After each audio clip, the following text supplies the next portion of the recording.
Hello. This story took place roughly 1 year ago now, and I am still in disbelief about the whole thing.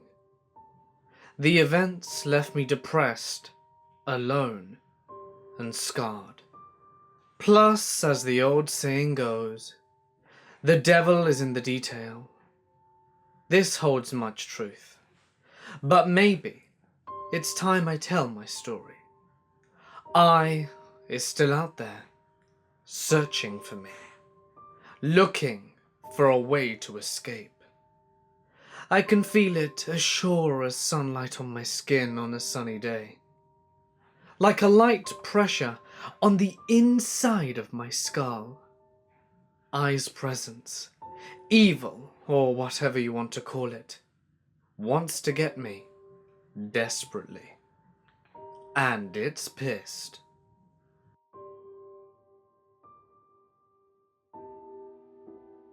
My name is Stephen. I am a 25-year-old and lived just outside of Nashville, Tennessee. I was a structural engineer working for a small private consulting firm. I designed support systems for many top companies in the US. I was a hard worker. I made really good money and was engaged to the most wonderful woman that I've ever met. Her name was Julie, but I just called her Jules. We first met at college, University of Tennessee to be exact. I was just beginning my junior year when we met at a college football game in Knoxville. I forget who our team, the Volunteers, were playing. We hit it off right away, and we began dating shortly thereafter. We were inseparable. It was like we were made for each other. We shared the same corny sense of humour, taste in music and literature, and just about everything else. By the time we graduated, we were deeply in love.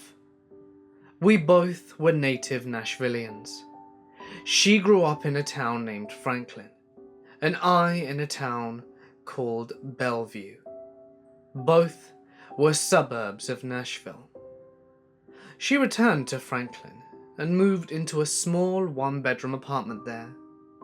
When I graduated, I managed to get a position in the aforementioned structural engineering firm.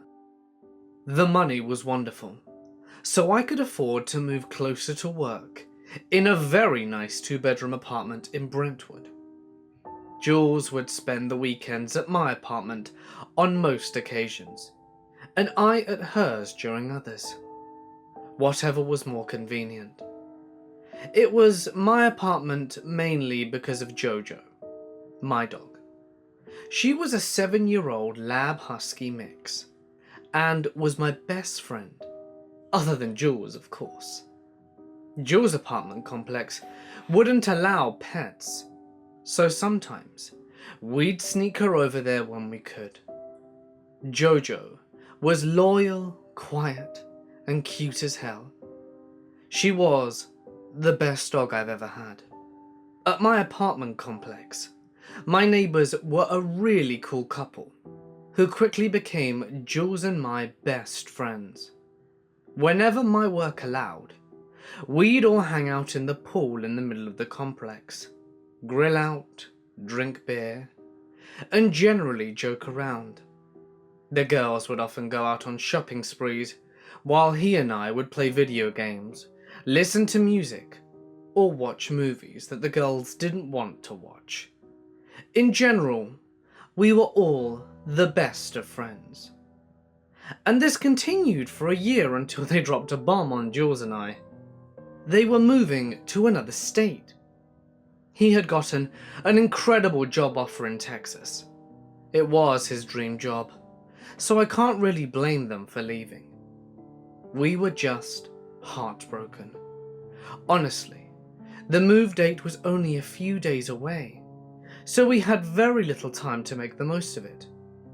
Jules and I gladly helped them pack their belongings and load it into the U-Haul truck they acquired. Tears flowed as they left. Texas? Damn. No way we'd get enough time to visit them there with Jules and my work schedules. We all promised to keep in touch, and for a while we did. But, like everything else long distance, we eventually grew apart, until we only spoke a few times a year. Right about that time, everything fell to shit.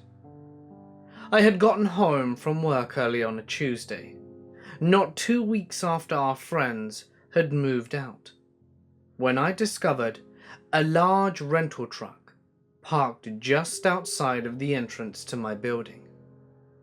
The rear loading ramp was down, and as I walked past it, I noticed it was mostly empty.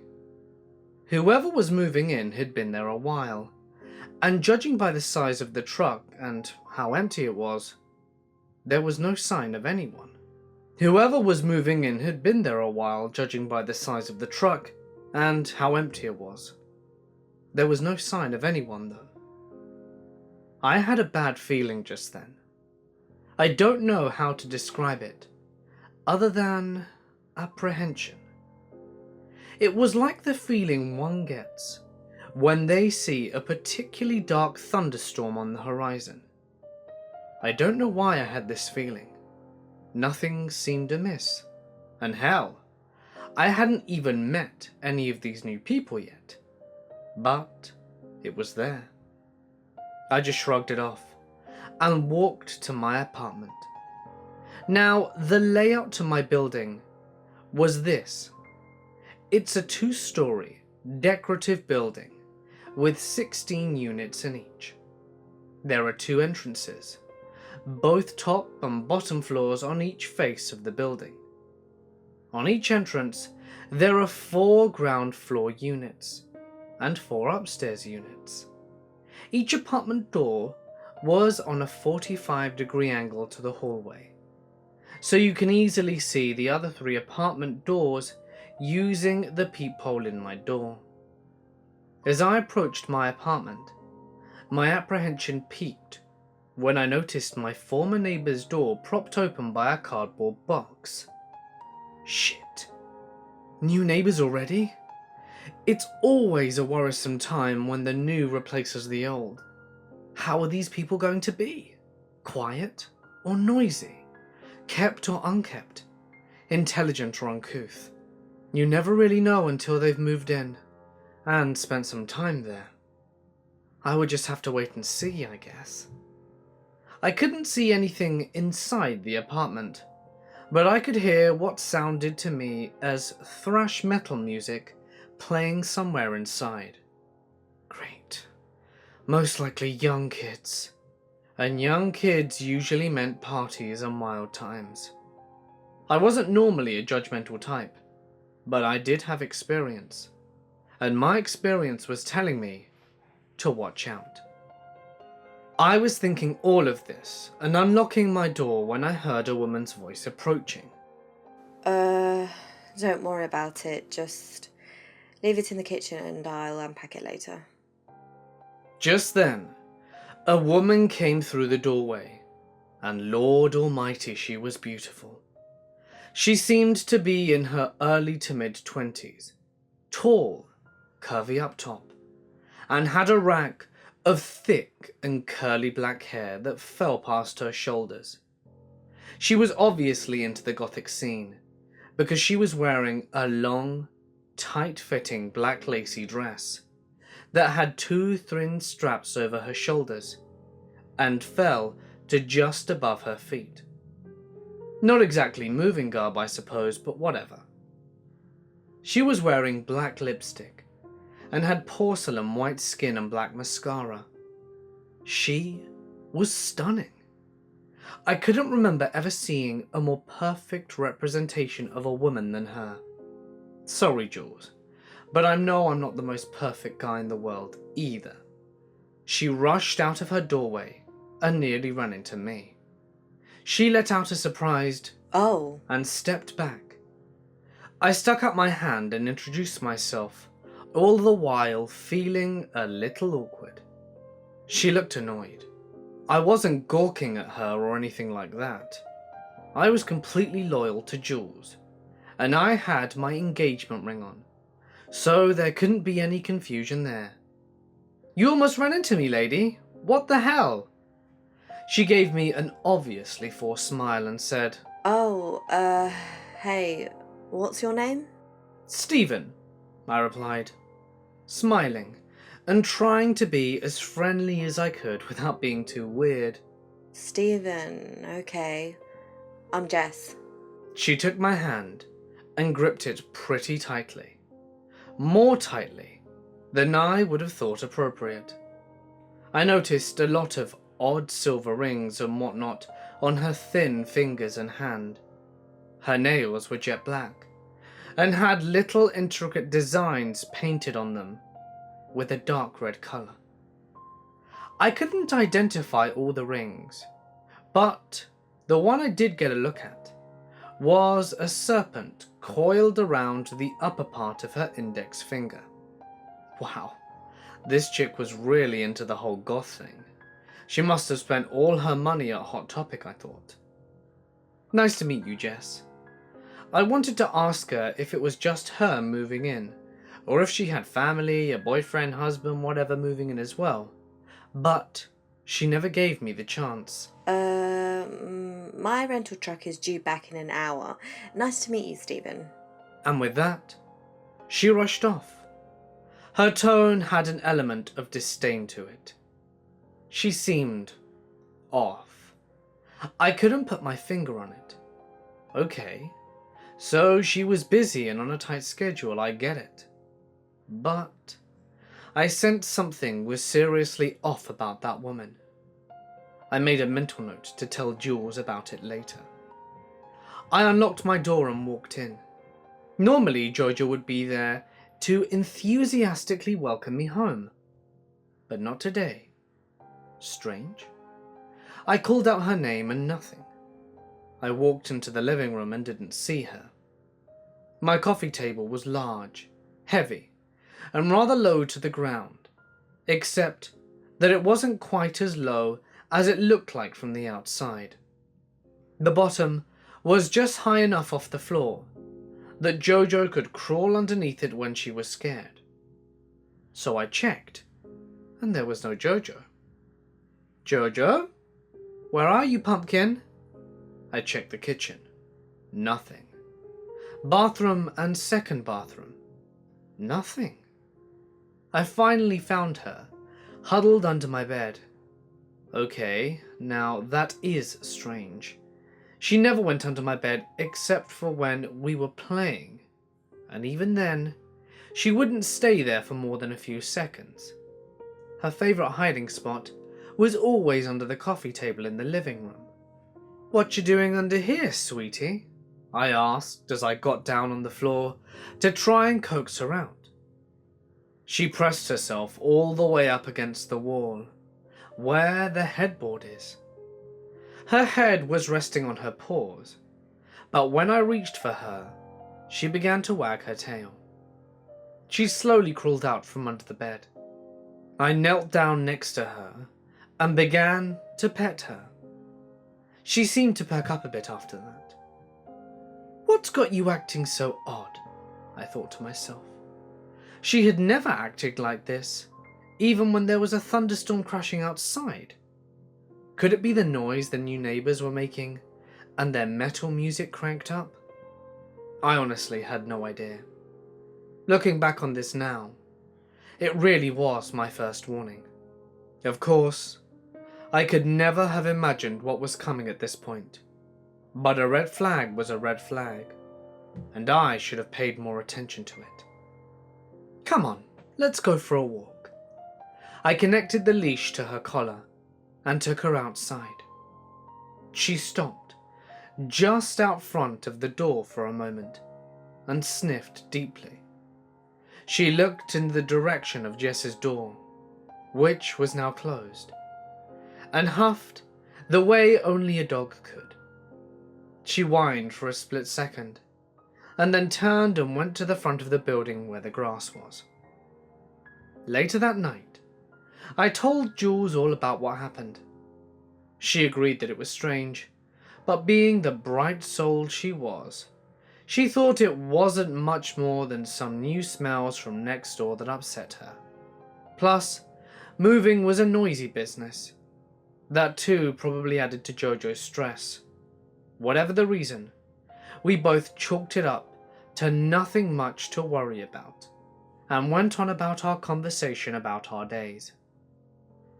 3 days later, Jules came over to my apartment for the weekend, which was quite normal now. We watched a movie from Netflix and ordered a pizza. After the show, we were cleaning up our mess when we heard something.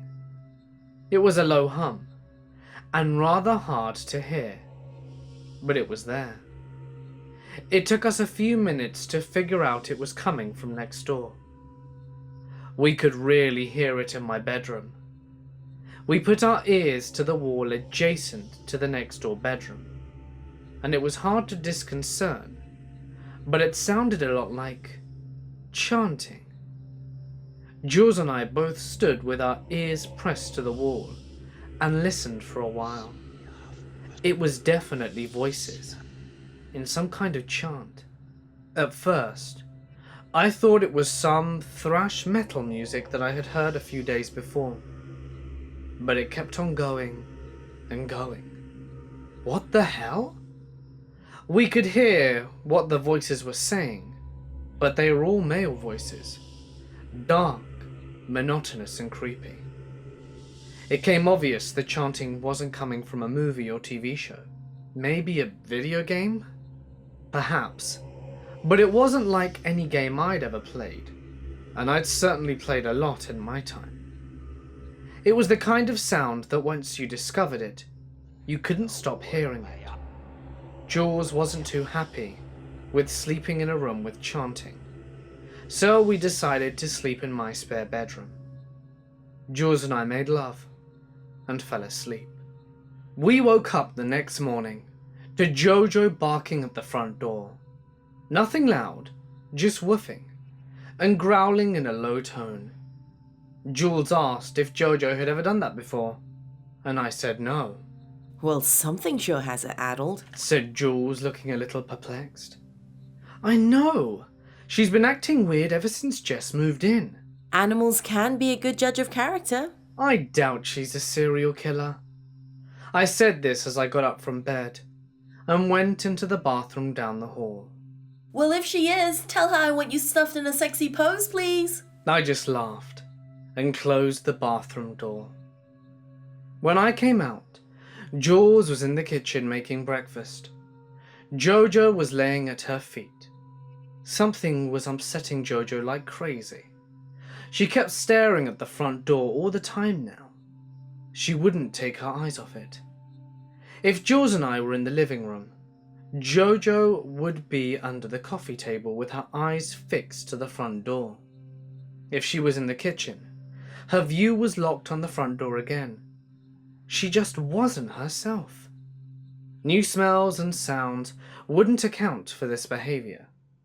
I was starting to suspect something bad was happening, and Jojo had fixated on it.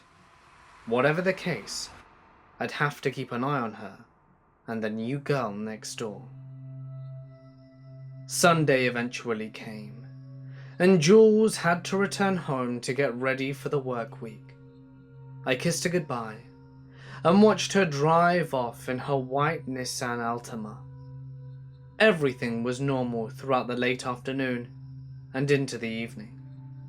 I was playing Grand Theft Auto 5 online with some friends of mine when Jojo started barking again. I took my earphones off to tell her to stop when I heard it. The chanting. It was back. I went into my bedroom to get a better listen to it. I put my ear to the wall and I heard, well, the male chanting was the same as before, but now there was an obvious female voice going along with it. No, wait, that wasn't right. It was moaning. Moans of pleasure during sex. It was a pleasurable moan for sure. Were Jess and these men having a group orgy? I kept listening for a while and heard the voice climax and then stop. The chanting ended too, and then nothing. Nothing at all.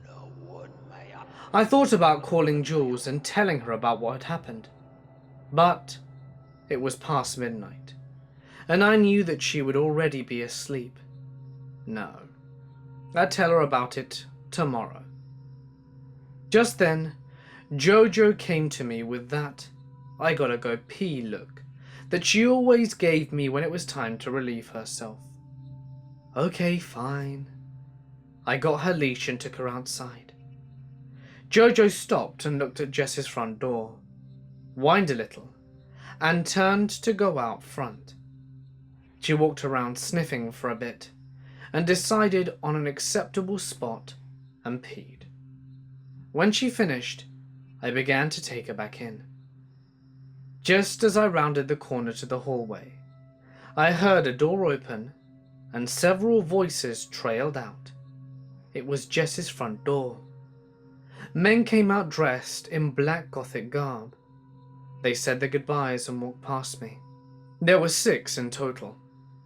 As I approached my door, I caught a glimpse of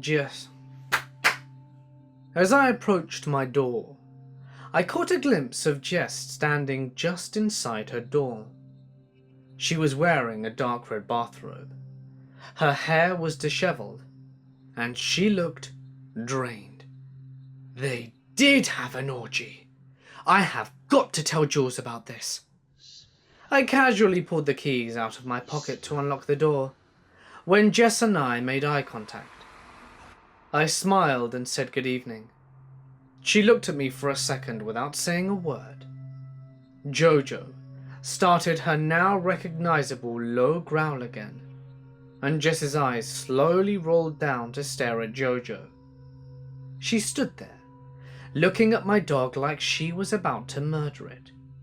Jess then leaned forward just a bit, an almost imperceptible motion. Jojo started to whine and laid down behind my legs away from her. Jess looked back up at me. She quickly closed and locked her door. That woman was starting to make me nervous. We went inside my apartment, and I unleashed Jojo. She immediately went to the coffee table and crawled underneath. She was shaking and whining. For the first time, I started to get angry. What the hell was going on here? What am I seeing? Why is Jojo so afraid of that girl Jess? What is up with all that chanting in the orgy? I had so many questions and no answers, and I had no idea on how to get them either. I went inside and prepared for bed, and as I was laying in bed, I kept thinking about all of these strange events. The next day, I told Jules about what had happened, and she was just as perplexed as I was. Everything seemed to return to normal, except for Jojo's behavior. At least, there were no further instances of that creepy chanting. Things took a turn for the worse about a week after the orgy incident. I had to work late that day, and when I returned home, it was pretty dark. As I walked up to my front door, I discovered Jojo laying on the ground. Someone had entered my apartment during the day, and Jojo had gotten out. I was furious. I checked the lock on my door to find the handle locked, but the deadbolt wasn't. My first thought was that maintenance had entered my unit to either check or work on something.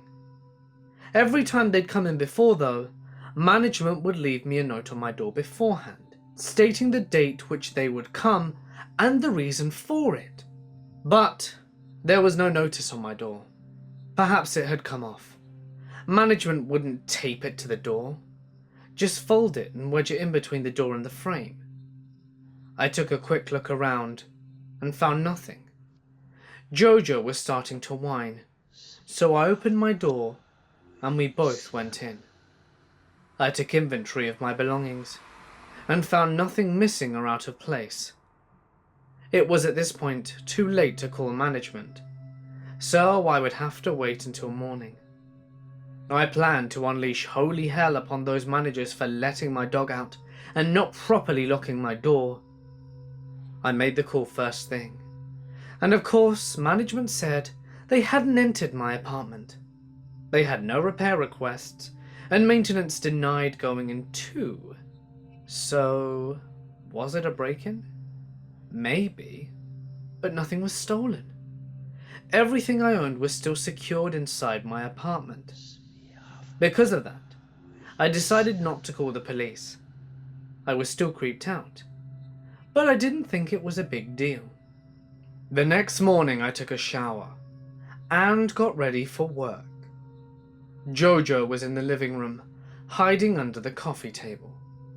I knew this because I always close and lock the bathroom door when I shower.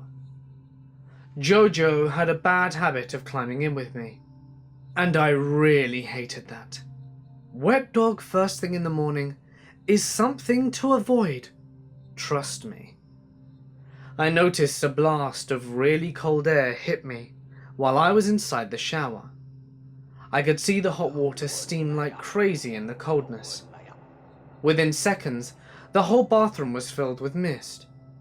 The air conditioner was set to auto and could never have created that kind of cold, even on the lowest setting.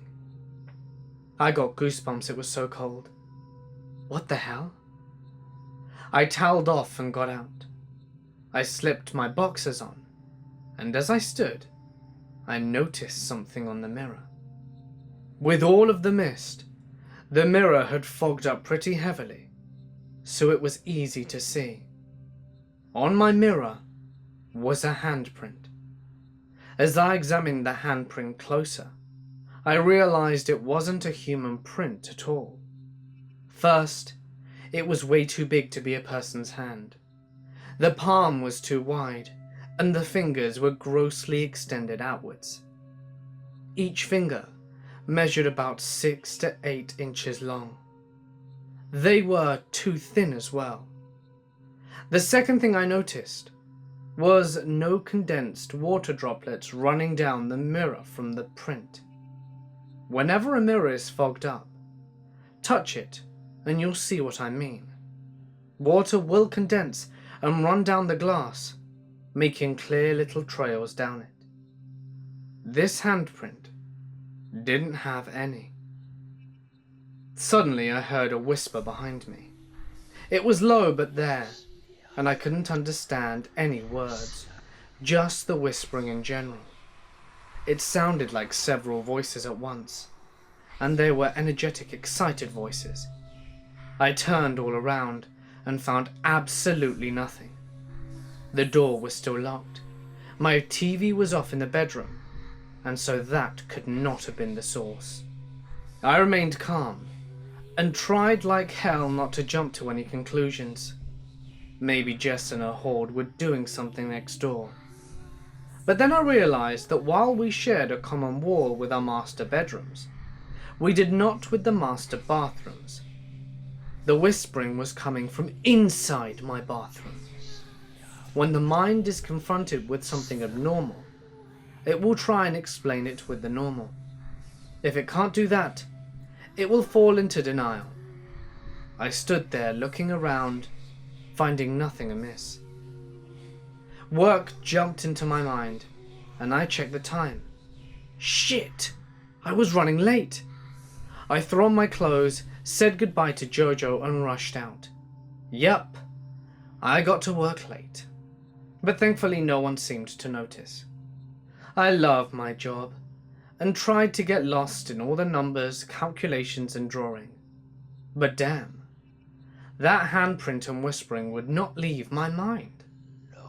I kept trying to go over it again and again and try and explain it, but failed each time. I didn't believe in ghosts, or the paranormal, but... So I called Jules during lunch, and told her what happened. At first she didn't believe me, but after hearing the sincerity in my voice, she stopped joking and took me seriously. Of course, the first thing she jumped to was ghosts, and I immediately discounted that. She then asked me what else it could be, and I didn't have an answer. I tried so hard to explain this away with logical, scientific reasoning, but I couldn't. Nothing I came up with could explain it whatsoever. So I did the next best thing. I ignored it, pretended like it didn't happen. Denial can be a powerful thing. I was an engineer, for God's sakes. I didn't believe in ghosts and superstition. That's all bullshit. Then, things started to happen that left me doubting everything I knew. Things that science and rational thinking could not account for. As the day wore on, my fear eventually was replaced with anger. I was not going to move out. I was not going to live in fear. I was not going to allow anyone to mess with me. There was no ghost or anything goofy like that in my home. I wouldn't allow it. None of that crap was real anyway. I was obviously tired this morning and half asleep while in the shower. I probably daydreamed the whispers, or my mind turned the sound of water running through the shower into whispers. The handprint was obviously an old print of mine, or Jules's, and had gotten distorted over time. I had to be rational. They'd put me into the loony bin for thinking that there was a ghost in my house. I just needed a night of full, deep sleep, and everything would return to normal. Yes, that was it. I was too tired and exhausted. My mind was playing tricks on me. But what about Jojo? What about her behavior lately? Probably didn't like Jess or her friends. Animals can be a good judge of character, is what Jules always said. Maybe that's right. Who knew? I was thinking about all of this when I arrived home that evening. When I pulled up, I found a carpet cleaning van parked outside of my building, with a large hose running into the hallway. I got out of the car and walked to my front door. That's when I noticed the hose running past my door and into Jess's door. What the? I've seen these guys before. Management always called this cleaning company after a tenant had moved out. My old neighbours, for instance, had called these guys to come in and clean the carpet after they'd moved to Texas. Now, here they were again. The van and the cleaning equipment were making a hell of a racket, so I decided it was safe to peek into Jess's apartment. Empty. Completely empty. Holy crap. She'd moved out in less than a month after moving in. Wow. She'd obviously jumped her lease agreement, and that was a big deal here in Tennessee. They'd go after her for sure, with nearly a year's rent unpaid. Just then, one of the cleaning crew walked out from the kitchen into the living room and saw me standing in the doorway. Can I help you with something?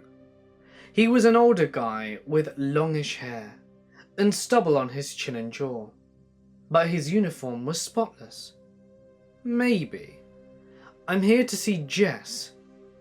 Then he gave me a confused look. The woman who lived here. I don't know this Jess of whom you speak. The place was empty when we got here. We were just told to clean it up. Whoever lived here must have had some vendetta against those bedroom carpets, though. As if they were trying to redefine the term ruined. We'll have to come back to gut them tomorrow. No information about where she could have gone? I asked. Nope. Oh, wait. I did find these letters. And turned and walked back to the kitchen. I followed him to get a better look. He came back with several white letters, all addressed to a Jessica Tennyson? I've got a full name now, and I felt like a real detective. There's nothing left here except for some shit in the bedroom. The worker said, as I thanked him for the letters. "What kind of shit?" I asked again, Well, come and take a look. and turned towards the master bedroom. Weird shit back in here. Max is hell on carpets, you know. No way to get that crap out of the fibers once it gets in. Steam can't get that shit out. As we crossed into the bedroom, I saw that most of the carpets had been cut up already. Long strips had been moved to various places, with pad underneath. I could see bits of dried wax splotched all over the carpet pieces, and even the walls. Red wax. If I hadn't have known any better, I would have thought for sure that it was some kind of bloody crime scene. "That's not blood, is it?" I asked, pointing to a particularly wide patch of red. Nope, that's just wax. They got that shit all over in here, especially on that drawing on the floor. What drawing? I started to get that strange, apprehensive feeling again. The same feeling I got when I first spotted Jess's moving van. The guy walked over to a corner of the bedroom, right next to the common wall, and pulled back some cut carpeting and pad. There on concrete was a kind of cross. A normal cross has one vertical line and one horizontal line. This one had one vertical line and 3 horizontal lines in the middle, one being the longest.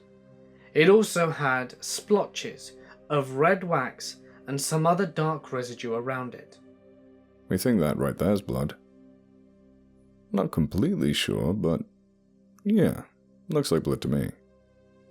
This was beyond weird. I got a feeling like we were being watched. No one else was in the bedroom with us, and a quick glance at the doorway confirmed that. I was really starting to get creeped out at this point. The carpet guy just looked at me as if I were supposed to say something. I was at a loss for words. Something serious was happening to me, and this strange cross seemed to have something to do with it. I couldn't get rid of the feeling of being watched either. The air was heavy like syrup. It was hot, heavy, and oppressive. I couldn't stay anymore, and I told the carpet guy thanks for all his help, and I got the hell out of there. I went back to my apartment and locked the door immediately. Jojo was under the coffee table as usual. She came out, and I took her for a walk. I couldn't stop thinking about that weird cross and the strange occurrence in the bathroom. I decided that I needed more information about all of this. So when Jojo and I returned, I went straight to my laptop and logged on. First things first, I needed to find out about that cross. I felt it was terribly important, although I didn't know why. It only took me a little while before I found out what I was looking for. The cross is called a Salem cross, or Cross of Salem. It was a holy symbol used by Christians in the past, and it was also used in rituals of dark magic and even Satanism. Jess and her friends didn't look very Christian to me, so it had to be a dark magic / Satanism thing going on here. So, what? They performed some kind of dark ritual in her bedroom? I started to laugh at that, and then I remembered all the damn chanting. The engineer part of me immediately dismissed that thought. But could it be true? Could all this weirdness be happening because of something that they did? I mean, it did all start when Jess moved in. No, it can't be. This stuff is superstition. Or was it? We live in an age of high science, for heaven's sakes. But the things I've seen and heard? I can attest that they were real, especially Jojo's odd behaviour, and that weird-ass handprint on the bathroom mirror. Try as I may, I could not come up with a rational reasoning for it. Something was going on, and I couldn't deny it anymore. I called Jules and told her everything I had found and researched. She was always the more spiritual of us, and she believed it right off. She said to be careful and to watch Jojo. She can sense things humans can't.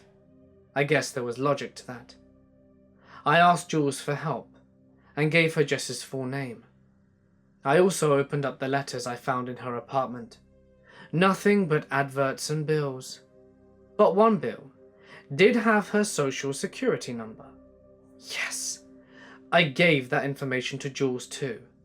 I was going to continue trying to find answers in the meantime.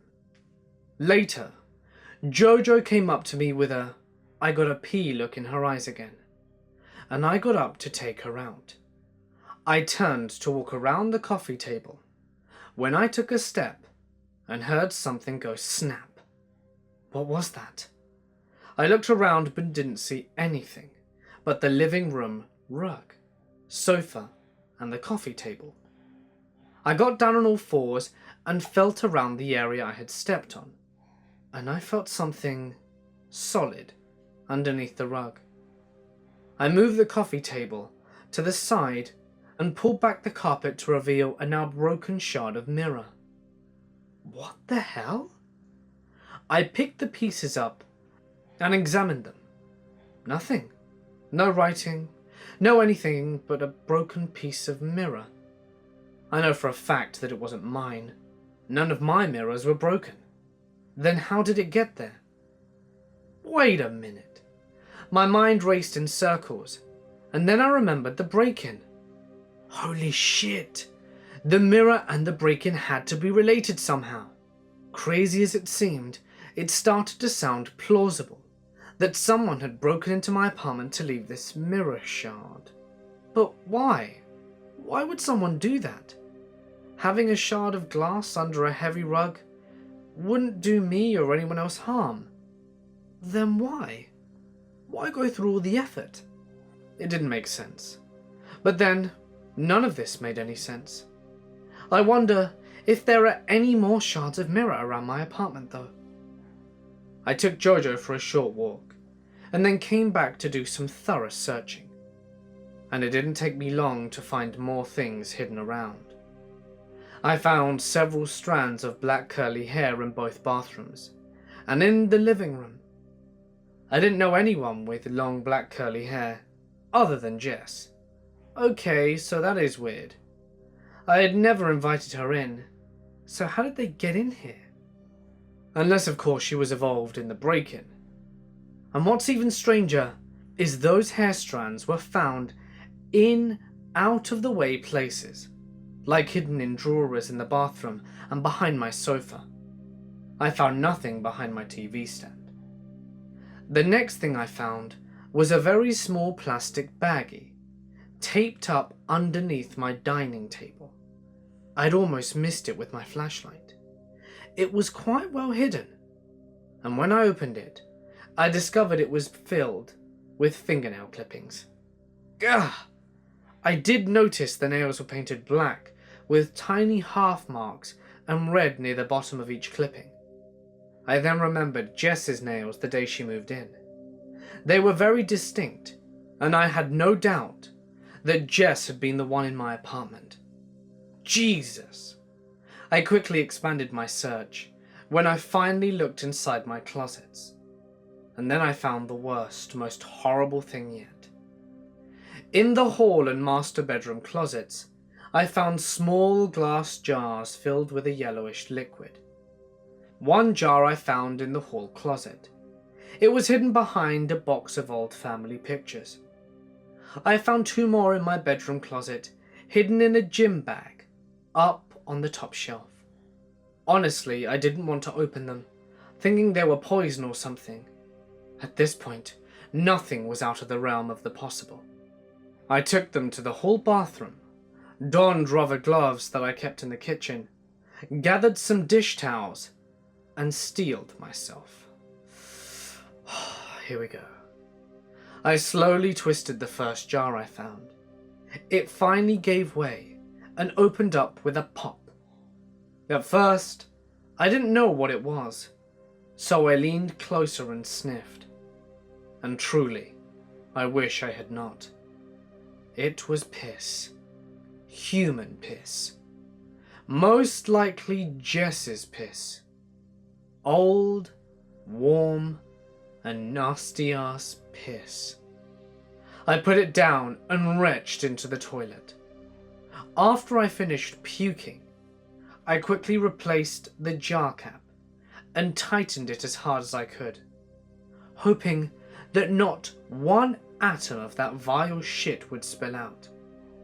I took the jars and put them outside on my patio, and then scrubbed my hands with as much disinfectant as I could find. I don't think I've ever been so disgusted in all my life. At this point I had had enough. I called the police.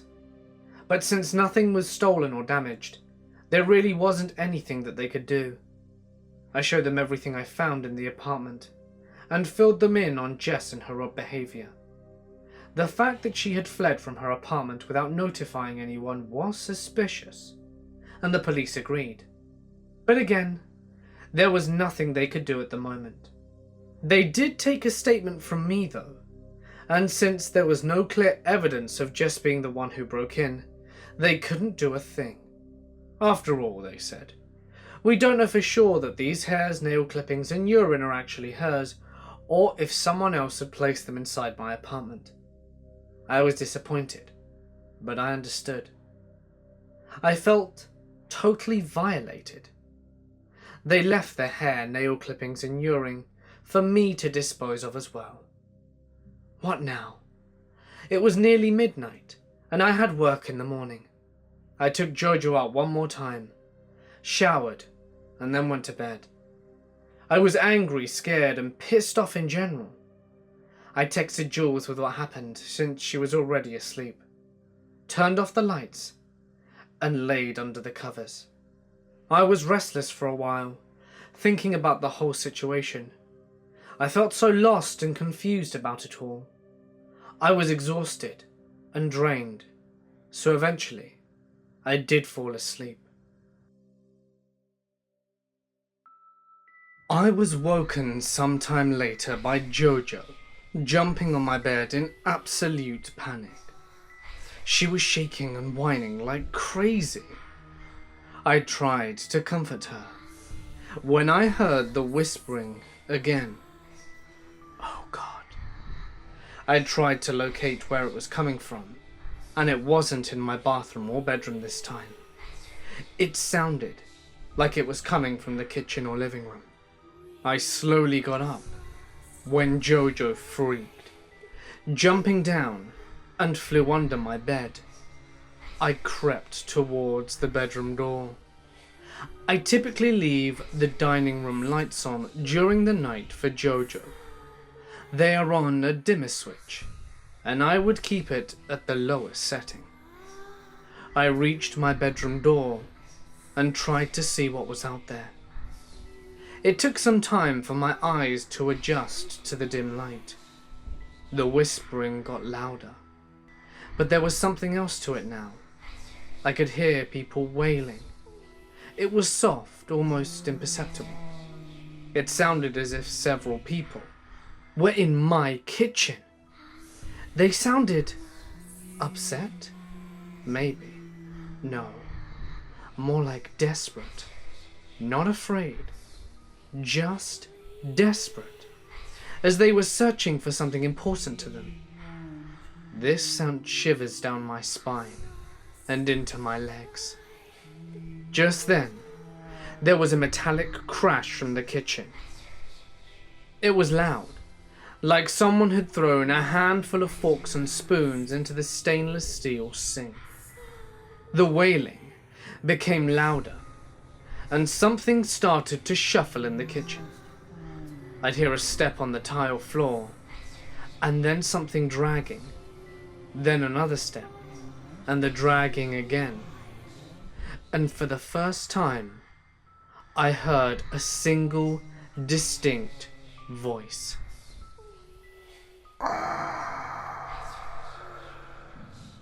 It continued over and over.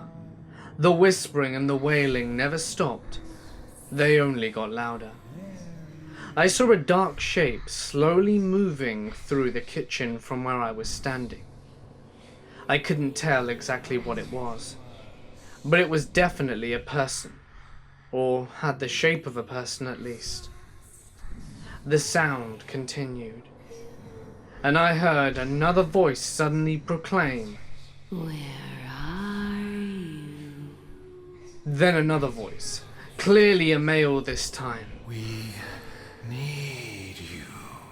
The whispering and wailing never stopped, and the sounds continued to progress. We want you. We must have you. Please.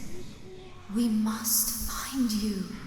The thing finally rounded the corner from the kitchen and stepped into the living room.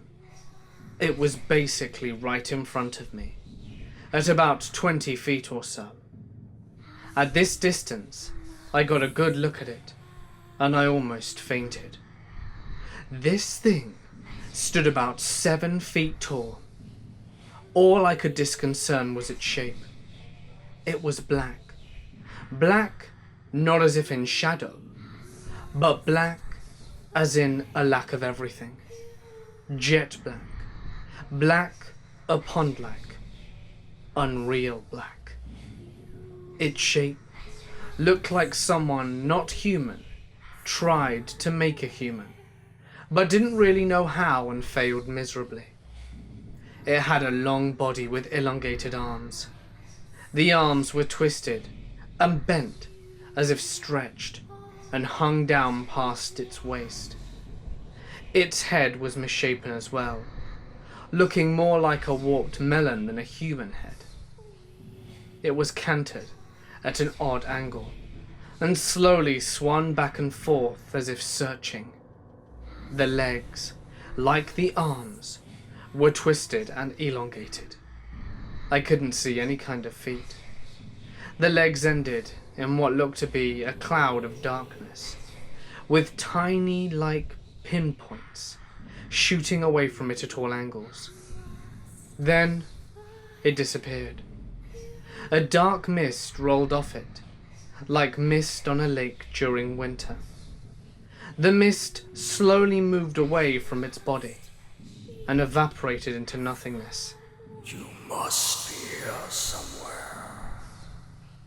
Come to us. You are required. The thing stopped in the living room and began to swing that beastly head around. I took a step back. I had no words to describe what the hell I was seeing. I was in total and absolute shock and disbelief. I have never, ever been so afraid in all my life. Nothing in my experiences had prepared me for the sight before me. I felt faint and nauseous. My head started to spin, and I could feel myself losing my balance. I put my arms out to catch myself from falling, and ended up pushing my bedroom door back against the wall. Oh shit. The thing swung its head around and looked directly at me. It had no eyes, but it saw me nonetheless. It lurched at me with incredible speed. It extended its malformed arms and rushed. It screamed.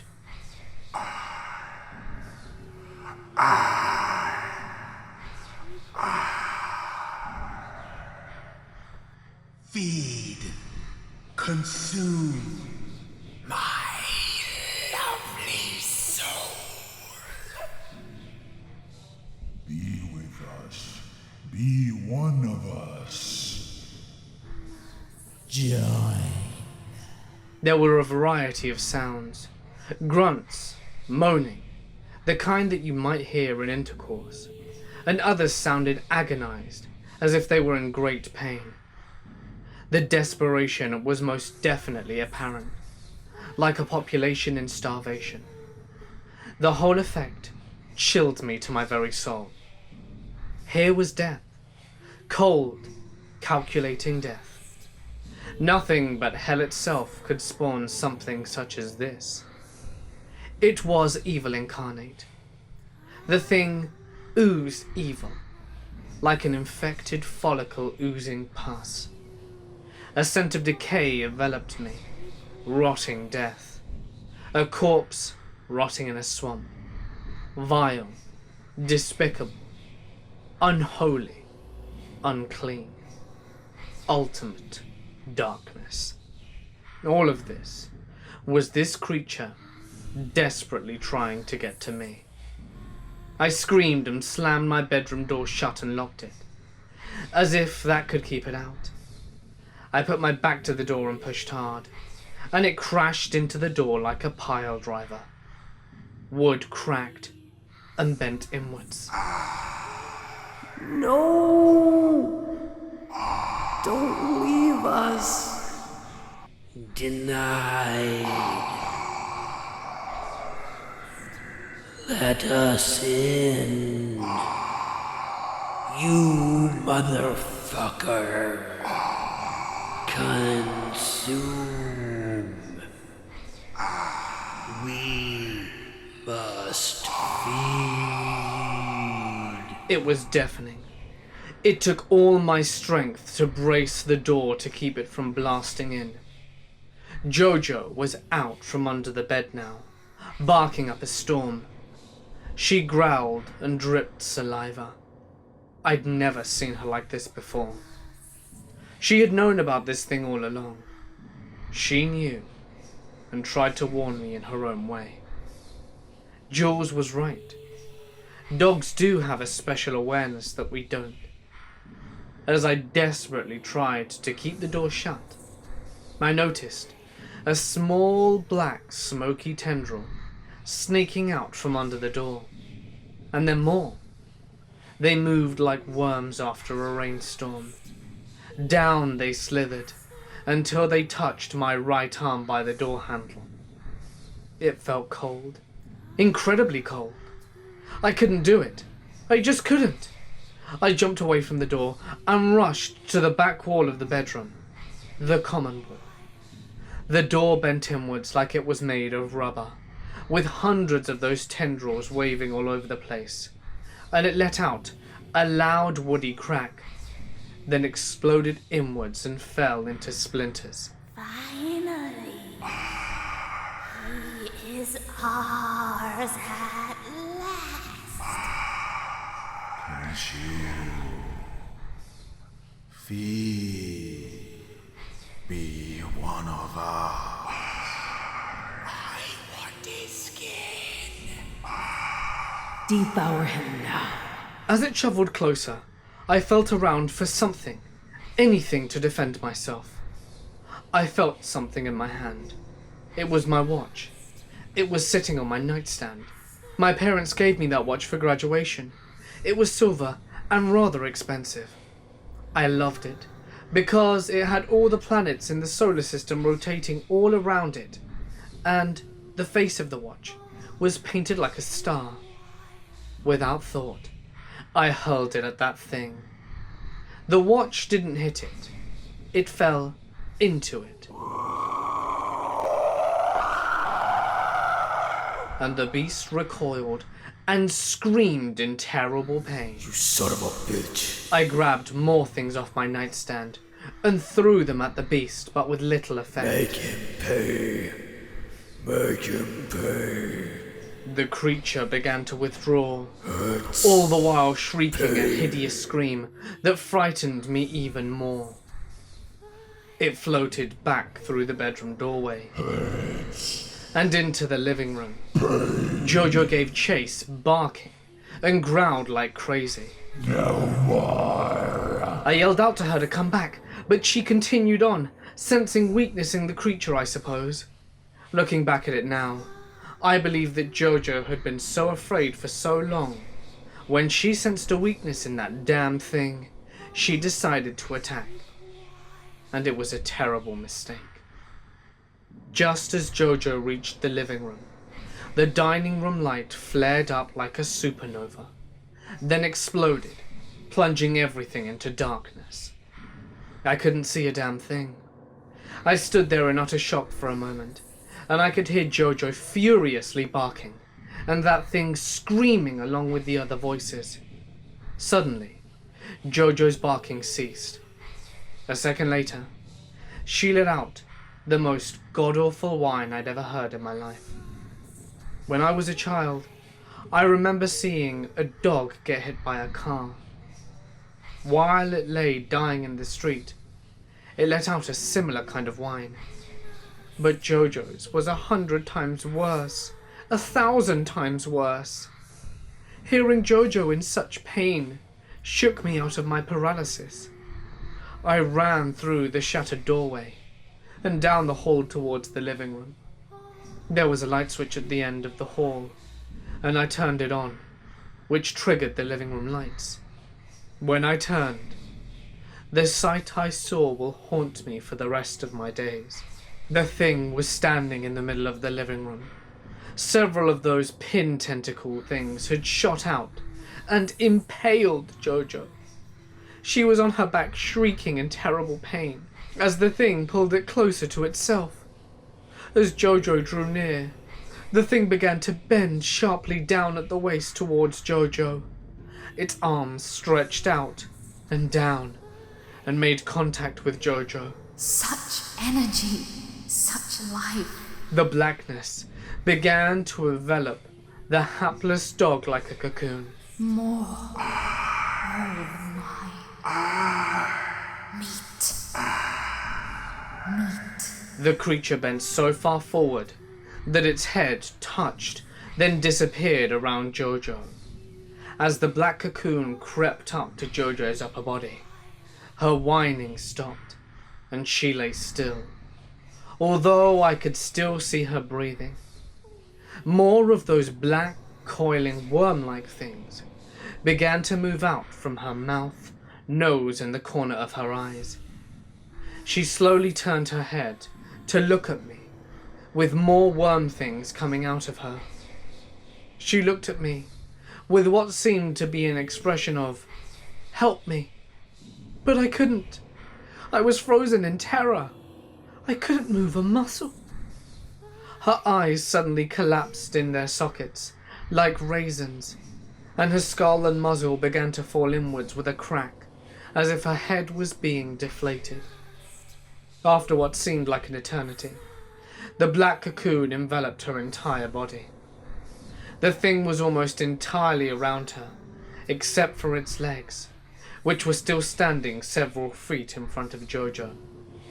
Sounds like dry rustling leaves came from within, almost as if someone was slurping ice cream through a straw. There was a sound like dry wood cracking, and the thing began to withdraw. What was left of Jojo was awful. Her fur, which had been thick and luxurious a minute ago, was now thin and dried out like a desert cadaver. Her eyes were gone, and the rest of her was as desiccated as an Egyptian mummy. That thing had drained all the moisture and blood out of poor Jojo, leaving nothing but dried and cracked leather. I stood shaking in absolute fear. My mind could not, would not process what my eyes were seeing. I was numb from head to feet. The world had ceased to exist for me. All that was left was a thick soup of pure fear and disbelief. I watched as the thing slowly withdrew from Jojo's corpse and stood back up upon its legs. Its misshapen head turned and focused entirely on me. He is there. We must have him. The thing began to shamble towards me, its twisted arms raised and stretched. Yes. I lost it. I really did. Meat. Precious. A dark primal panic rose up from within me and took firm control of my mind. All that mattered was to get the hell out of there right now. He requires more. I ran. I ran like I had never ran before. All I had on were my boxers, but I didn't care. I dove to the right of the thing as it lunged for me, and I ran out of my flat to the front door. Next to my door was a small table that I always left my keys and wallet on. I grabbed them, unlocked the door, and in a flurry, darted through it. I ran like a madman out of my car, hit the unlock button on my key, and jumped in. Cranked it over and tore out arse of there. Tires spinning and smoking as I left. As I was leaving, I took a quick glance at the window of my unit. The living room light was still on. Silhouetted in the glass porch sliding doors was the thing. It was just standing there watching me leave. I don't remember anything else for a while. The next thing I do remember was banging on Jules's front door. Well, I mean hammering. And I was bawling, trying to knock it down while screaming her name over and over.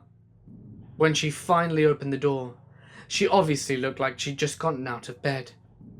When she saw me, her eyes grew wide, and I darted past her and screamed for her to shut and lock the door. After a while, I settled down long enough to tell her what had happened. I described the thing, how it had attacked me, and what it did to poor Jojo. Now I'm an engineer. I am sane, logical, and down to earth at all times. Her seeing me as I was made her believe me all the more. She started crying when I told her about Jojo. I hugged her like my life depended on it, and we sat there for a while on her sofa, just holding each other while I cried and wept for what seemed like hours. The adrenaline rush evaporated away, and I was left shaky, sullen, and exhausted. By this time, it was nearly sunrise, so she called into work and told them that she wasn't going to make it in that day. She leads me by the hand into her bedroom and puts me to bed. I was a mess. I was tired and weak and still sobbing like a child. She lay down next to me and held me until I finally fell asleep. When I awoke hours later, I was alone in the bedroom. Jules had left the door open, so I came out into her living room, and she was there, sitting on her sofa. Her legs were curled up under her with her laptop sitting on a pillow on her lap. She looked up at me and smiled. Seeing her like that made my heart burst with joy and love. Thank God for her. She was my whole life, my whole love. She was my entire universe, and I'd never felt so thankful for someone in my life. She said there was coffee in the kitchen, but I didn't want any at the moment. I sat down next to her, and she asked me how I was doing. I felt empty upstairs. I was still numb from my ordeal, both physically and emotionally, but I was better thanks to her. She began to tell me that she had spent the rest of her morning, after I'd fallen asleep, researching the paranormal.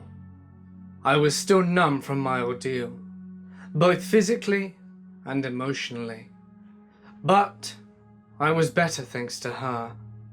She did find some things that seemed pertinent to my experience.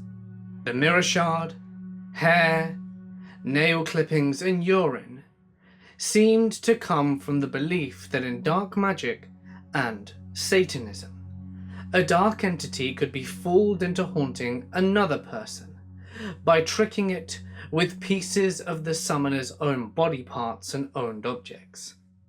That would explain what I found in my apartment. She also went on to say that could explain what I found in my apartment.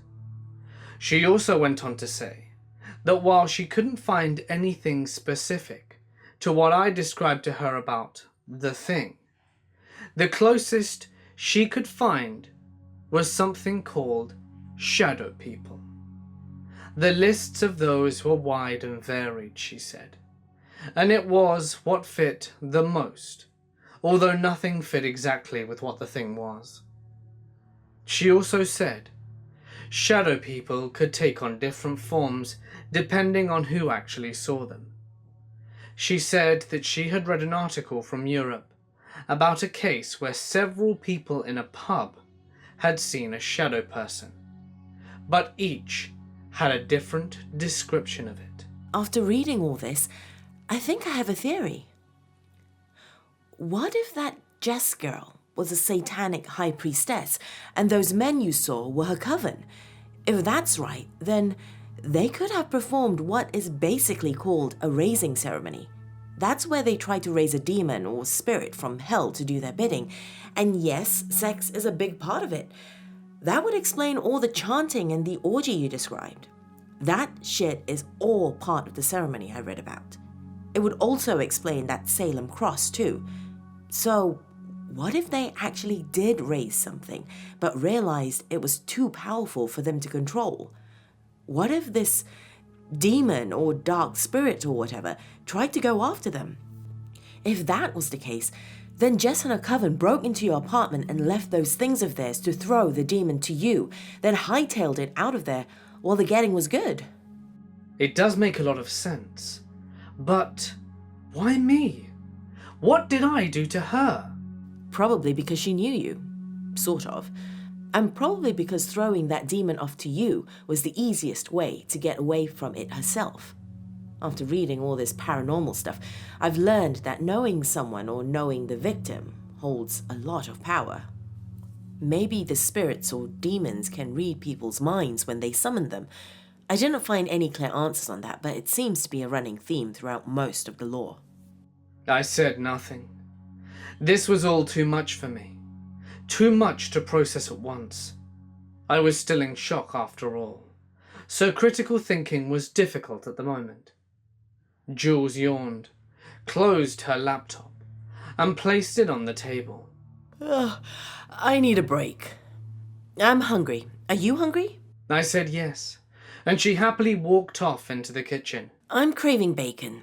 You want breakfast? Oh, hell yes. I am famished. Well then, the chef is in. Sit back, relax, and I'll whip us up some grub to shove down your neck. As she was preparing the food, I switched on the TV. I turned to the channel guide and looked through it.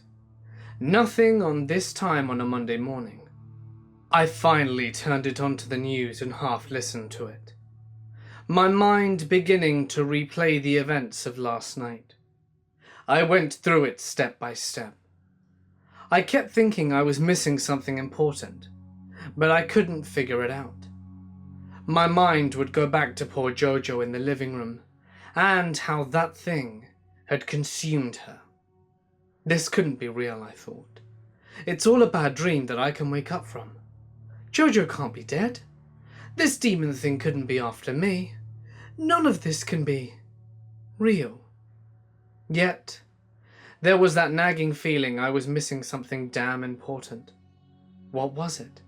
Every time I drew near an idea, my mind would wander off to something else, like the sound the thing made or how it smelt. I couldn't focus at all. The handprint on my mirror, the whispering. Damn it! What was missing? I grew frustrated at myself.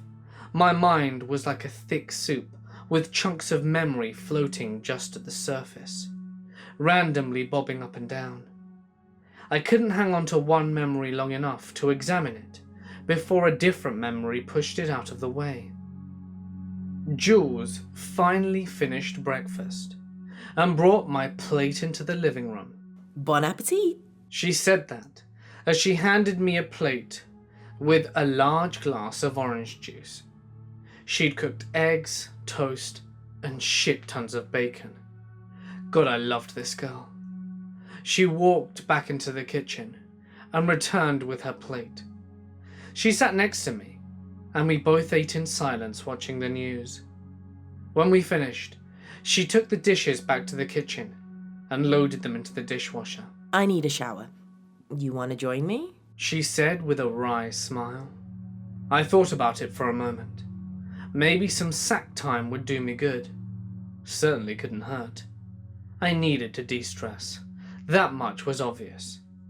While it may seem strange to you, having someone this very moment seemed like the best medicine in the world. I needed her. I needed to hold her, to be held, and I needed relief for a little while. To get away from all this craziness, this insanity. Now that you mention it, I smiled back and followed her into the bathroom. We made love all morning and into the afternoon. We slept off and on for a while, and then went back to our lovemaking. It was beyond wonderful. It was heaven. A small bit of beauty in a world filled with darkness and pain. Later on, we showered again. It was late afternoon, early evening, when we finally returned to the living room. The TV was still on, but some vapid talk show was ending, and neither of us paid it any attention. Jules sat back down on the sofa and retrieved her laptop. She said that she had more research to do, and dove right into it. I, on the other hand, was still trying to get my head wrapped around everything that had happened. Still, I had that nagging feeling. I was missing something important. I decided to go through all of the events in order from the beginning. I leaned forward and took a notepad and pen that Jules had left on the coffee table. I needed to write this down so that I can actually see it, I thought. It might help me figure this out. Okay. First, Jess moved in. I wrote that down. Strange goth girl. Wrote that down. Soon after, the chanting, then the orgy, and the chanting, and Jojo acting weird and skittish all the time. I wrote all this down in descending order. The breaking and Jess moving out. The bathroom incident with the handprint on the mirror, and the whispering. Wait a minute. Why didn't I, that was the name I decided to give it, attack me then? Was it not powerful enough? Or was it just messing with me? I wrote that thought down on the side, to think about it later.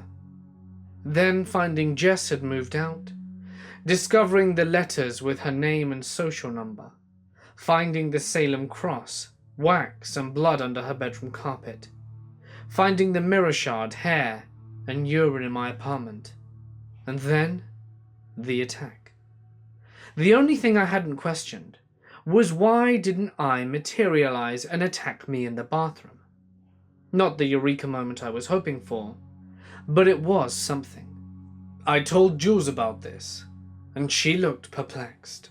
Maybe because it didn't have the power to materialize yet? I've read in several places that spirits have to gather up energy before they do that or manipulate our surroundings. Electronics, especially battery packs, will drain out unexpectedly just before spirits do something. Let me check on that. She said that, and returned to typing on her laptop.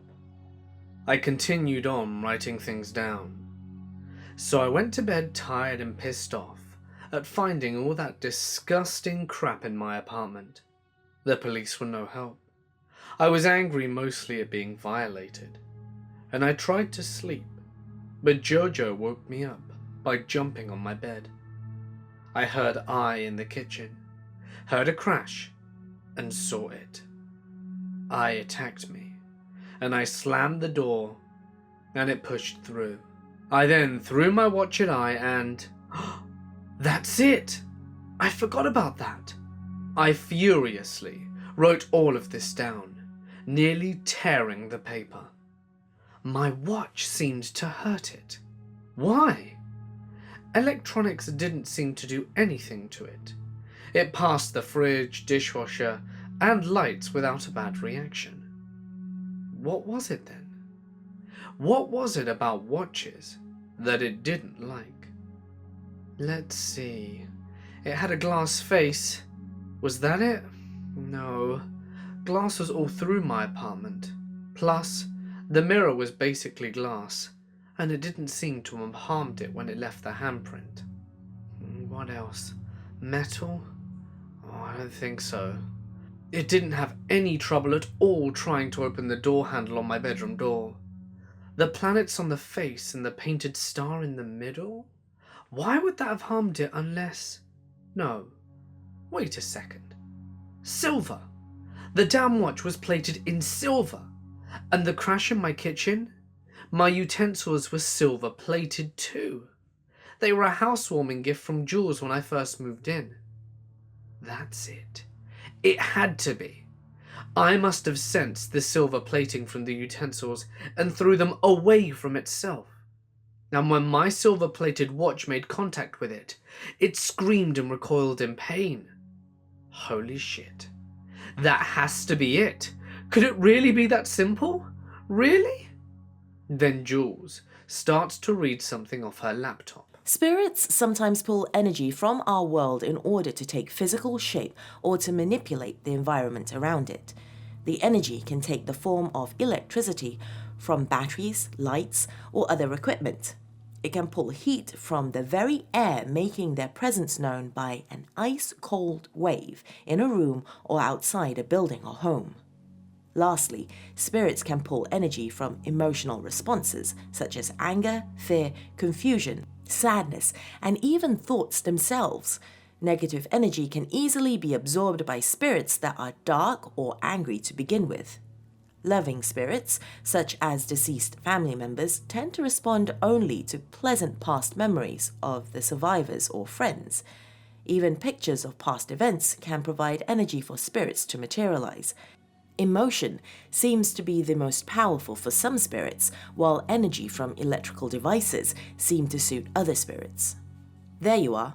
Were you angry when you were taking that shower, that first time you heard it? No, I don't think so. Yes, I did. That was the next morning after I found Jojo locked outside my apartment. I was furious when I found her. Then, when I was showering, it was hot in there too. Then that's when I felt the blast of cold air. Looks like you have your answer then. Great work, honey. Now, let's find out why it seems to be sensitive to silver. I then explained about the utensils and the watch. I'm on it. I realized I was starting to feel better. Not a lot, but better. I felt that I was starting to get a handle on all of this. That was the engineer part of me. Engineers are an odd lot. If we don't know something, it just kills us. We have to get to the bottom of any mystery, and we won't stop until we do. It just bothers us not knowing something. Jules mentioned that she was hungry again, and for me to order a pizza. Not a problem. I was hungry too. The pizza came, and we finished it off pretty quickly. I put a movie on Netflix, but Jules was way too involved with her research at the moment to pay it any mind. She was loving this. It gave her a thrill to go out on the net and track things down. She was a natural detective. I guess that was yet another reason we got along so well. The sun finally set, and night fell upon the world. I was tired, but Jules was like a machine. She kept going and going, trying to find something related to spirits and silver. She made several comments about how werewolves were not the only things sensitive to silver. Damn it. And then she finally announced she had found something big. It isn't set in stone or anything, but it's just about the only thing not werewolf related. I managed to find a site which goes around finding these old folk tales from past civilizations and translates them to English. There is one from ancient Persia about genies, which is not what we have here, and another one from an old Polish legend. The creature isn't what's interesting, it's how to defeat it that is. It doesn't fit perfectly, but there are some similarities. Peklink, also spelled Pekelnibo, Pekelnipan, Pekelnik, Lokton, was a Catholic deity of the Slavic mythology. He was the lord of the underground and a divine judge. Peckling mastered this subterranean fire by which metals and precious stones were forged. He also reigned over the underground water, which, according to ancient Slavic traditions, caused earthquakes when Peckling ordered it to reach the surface. Peckling had a wholesale knowledge about the deeds of wicked who were carried next to him to be judged and punished. He was a severe, though equal judge, as he provided everybody with the possibility to redeem their past mistakes. The ones who persisted were condemned to death or condemned to punishments, depending by their crimes. The cruel were turned into stones and the quarrelsome became werewolves, while the ones who had no compassion towards others were turned into creatures feeding on their very bodies. Peckling was also capable of punishing entire peoples by opening deep ravines that swallowed villages and cities. A pond or a lake was left in their place. The inhabitants paid for their punishment by wandering underwater, their desperate screams being transmitted by Oswina, the goddess of echo.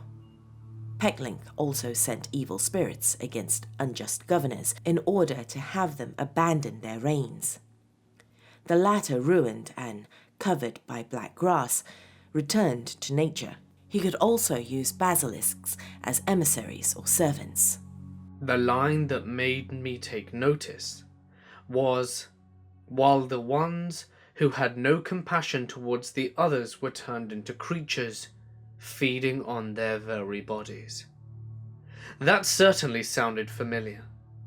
Honestly, I had no idea what the hell I was, or where it came from. But this did sound like it in a way, and it was most definitely afraid of Silver. That was the key. I was convinced of that. Could that thing be a basilisk? Dunno, maybe. Or maybe it could be an evil spirit ruled by this Peckling guy.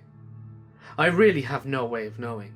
Well, the site does describe using a silver box to entrap the spirit. It says there are ritual runes that must be inscribed on the box for it to work. There is a PDF showing these runes. I'll download it. Is the box connected to Peckling or one of his spirits?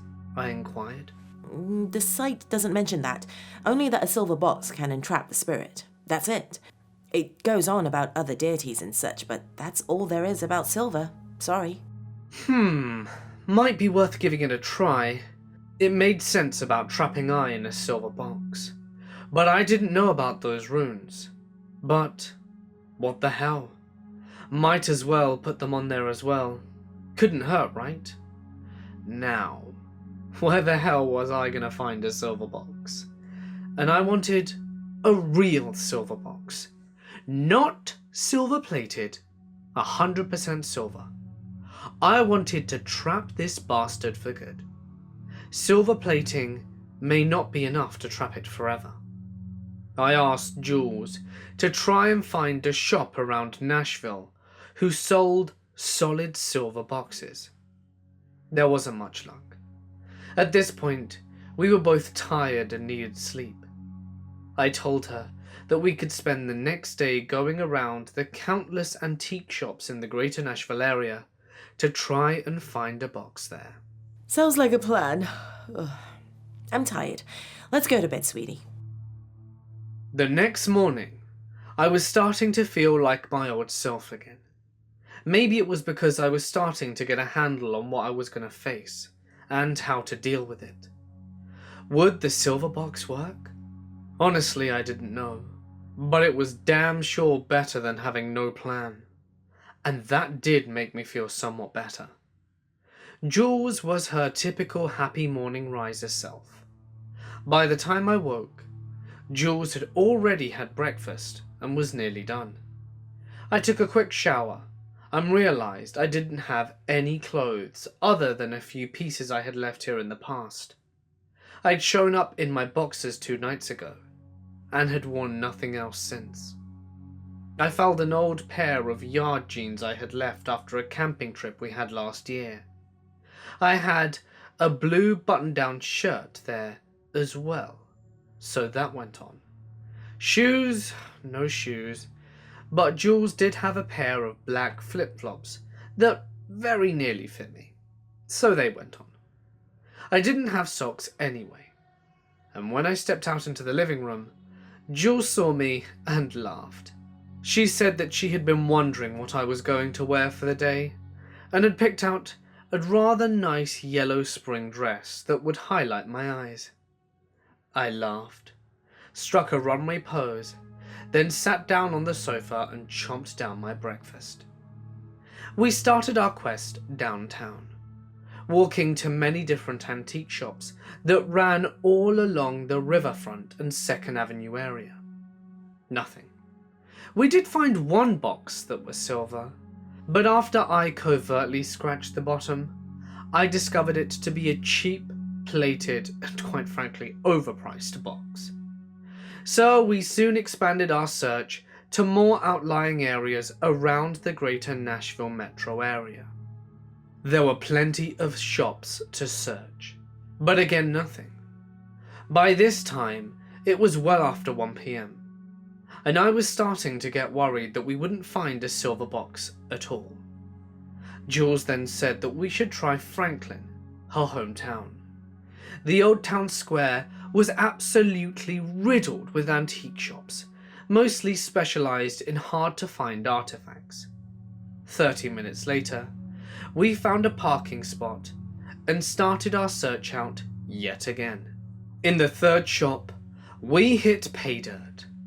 Jules found an old 19th century silver jewellery box that fit the bill perfectly, except there was a wind-up dancing figure on the top lid in the very centre. It was of a little girl in a dress dancing and spinning around as if she didn't have a care in the world. The chime was a simple device inside the lid, and would be easy to remove. I didn't recognize the song.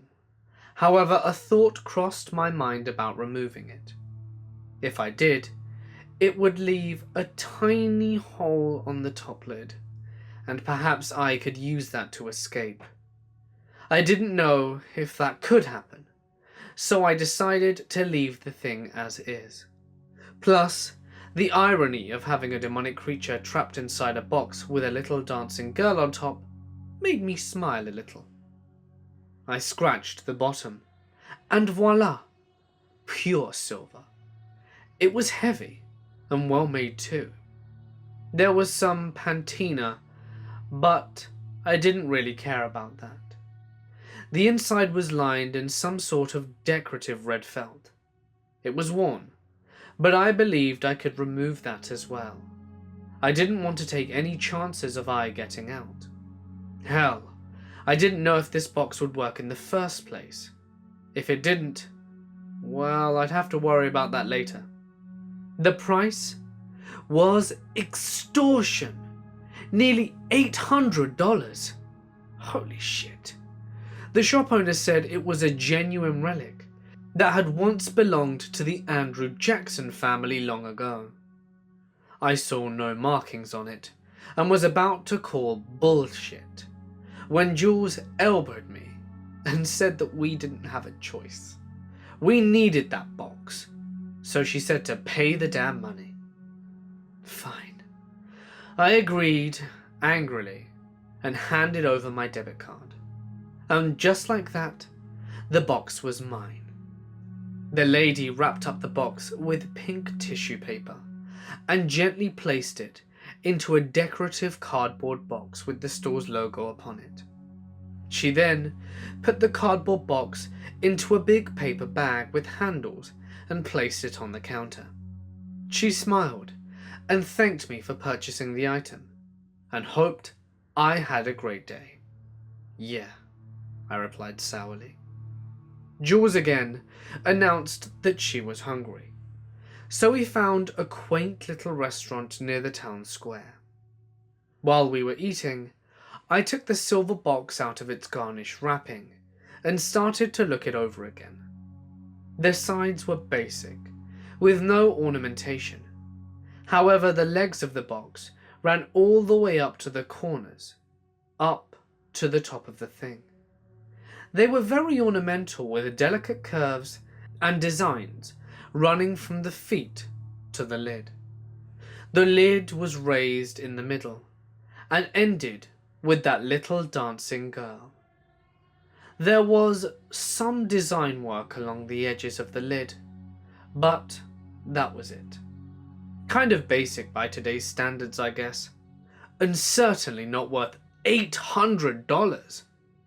But I now had my silver box, and that was a big step in the right direction, I thought. On the way home, we had a discussion about how the box was supposed to work. Jules brought up the runes that we were supposed to inscribe on the box. I was more concerned on how to trap I. Do we go in all Ghostbusters on this thing and simply leave the box on the floor, hoping it wouldn't see it and fall inside? Or was I supposed to trick it somehow? Would the box work? And if so, how would we know? God, I had so many questions and no real way to answer them. Seriously, what the hell was I supposed to do with this silver box? I suppose I would find out soon enough.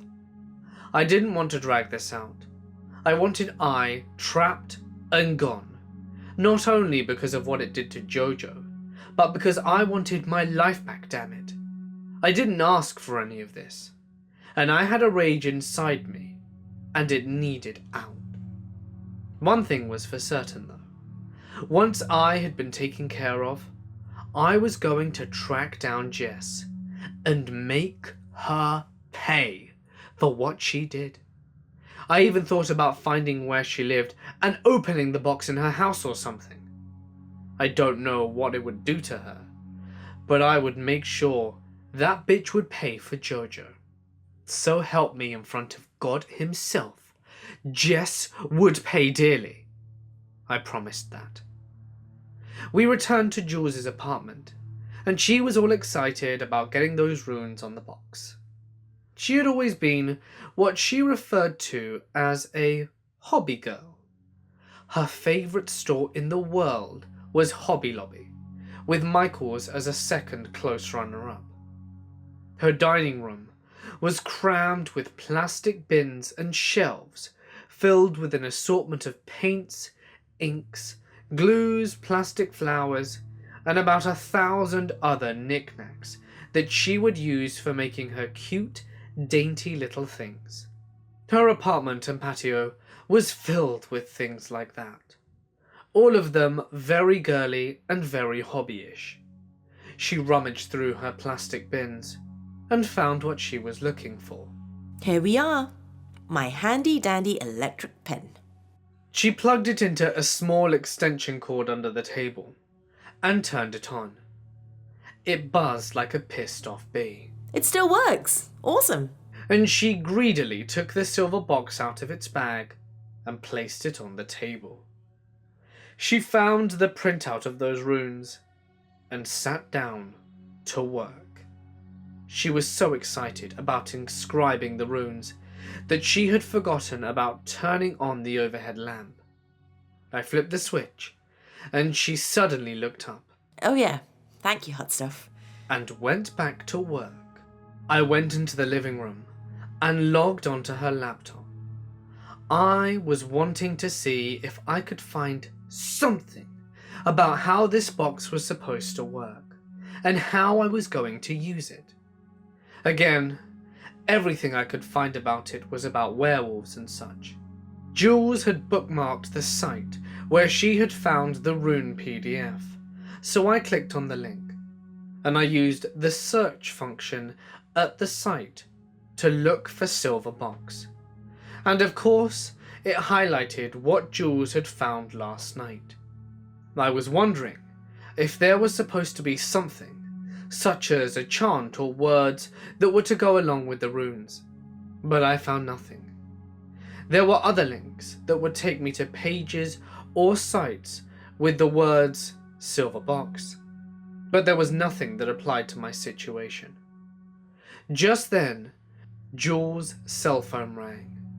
She had placed it on the coffee table when we came in, and I was the closest to it. so I picked it up and saw the number. It was my cell phone number. I left my cell phone at the apartment when I ran out of there, and I had forgotten all about it. The phone rang and rang, and I sat there stunned, not knowing what to do. The number and my name on the screen stared back at me, almost as if it were mocking me. Jules asked me who it was, but I couldn't answer her. I was just too stunned to say anything. I shakily tapped the answer call button and slowly put the phone up to my ear. When I weakly said, "Hello?" there was nothing at first. Then I could hear that damn moaning and whispering in the background, and then a voice which sounded like a ragged whisper of ice-cold air rustling through a dead forest of dry leaves. The price must be paid. I stood up and dropped the phone to the floor. It landed face up, but the call didn't end. I could still hear that voice whispering. The price must be paid. The price must be paid. Over and over again, until a horrific scream of agony came through the speaker. I knelt down and quickly ended the call. Jules had stopped working on the box and was watching me. I must have had a look of pure horror on my face, because she came over and hugged me tightly. I felt weak and dizzy. This thing was following me, taunting me to return, so it could feed on me like it did poor Jojo. Looking back at it now, I can say for sure at this point, I was more afraid and terrified than at any time in my life before or since. Knowing that this thing, this monster, not from our world, was trying to get to me was too much. I couldn't deal with it. I felt faint, and I wanted to throw up. Jules just stood there, with her arms wrapped around me. I think she knew what I was feeling. She was my rock in all of this. Without her, I don't even think I would have made it through. Not at all. Once again, God, thank you so much for her. It took me a while to settle down. Jules got a Coke for me, and eventually returned to engraving the box. Jules had to work in very fine detail, as the runes were incredibly intricate. I spent the time sitting in silence, thinking about how the hell I was supposed to do this. To return to my apartment, to return back to that thing. It was as if I were a cornered animal, mad with fear, desperate to get away. My whole world was crashing down around me, and I couldn't stop it. I was a leaf on raging rivers, powerless to do a damned thing. Keeping my sanity was becoming harder and harder to do. I could feel my mind wanting to slip away into the chaos and the darkness, and to just end it all. End the fear, end the uncertainty, to stop the agony of worry. It was also very exhausting. I was beginning to become numb inside. No emotion, no anything. Just existing. My thoughts were getting cold. Like, well, I don't even know how to describe it. It was as if I wanted to surrender myself to I. Just like that. Just to get it over. No more resisting. No more fighting. Just a sort of peace. Like when a criminal was strapped to the electric chair, knowing that his life was about to end. It felt like surrender. Or more to the point, giving up on my life to end the struggle. Lord, was I tired. so tired. To just sleep for a while. To just let that icy darkness wash over me, and I to succumb to it, and simply sleep. I could feel my mind reaching out to it. I was on automatic, with no thoughts other than surrender and blissful sleep. My mind called out for I to come and end it for me.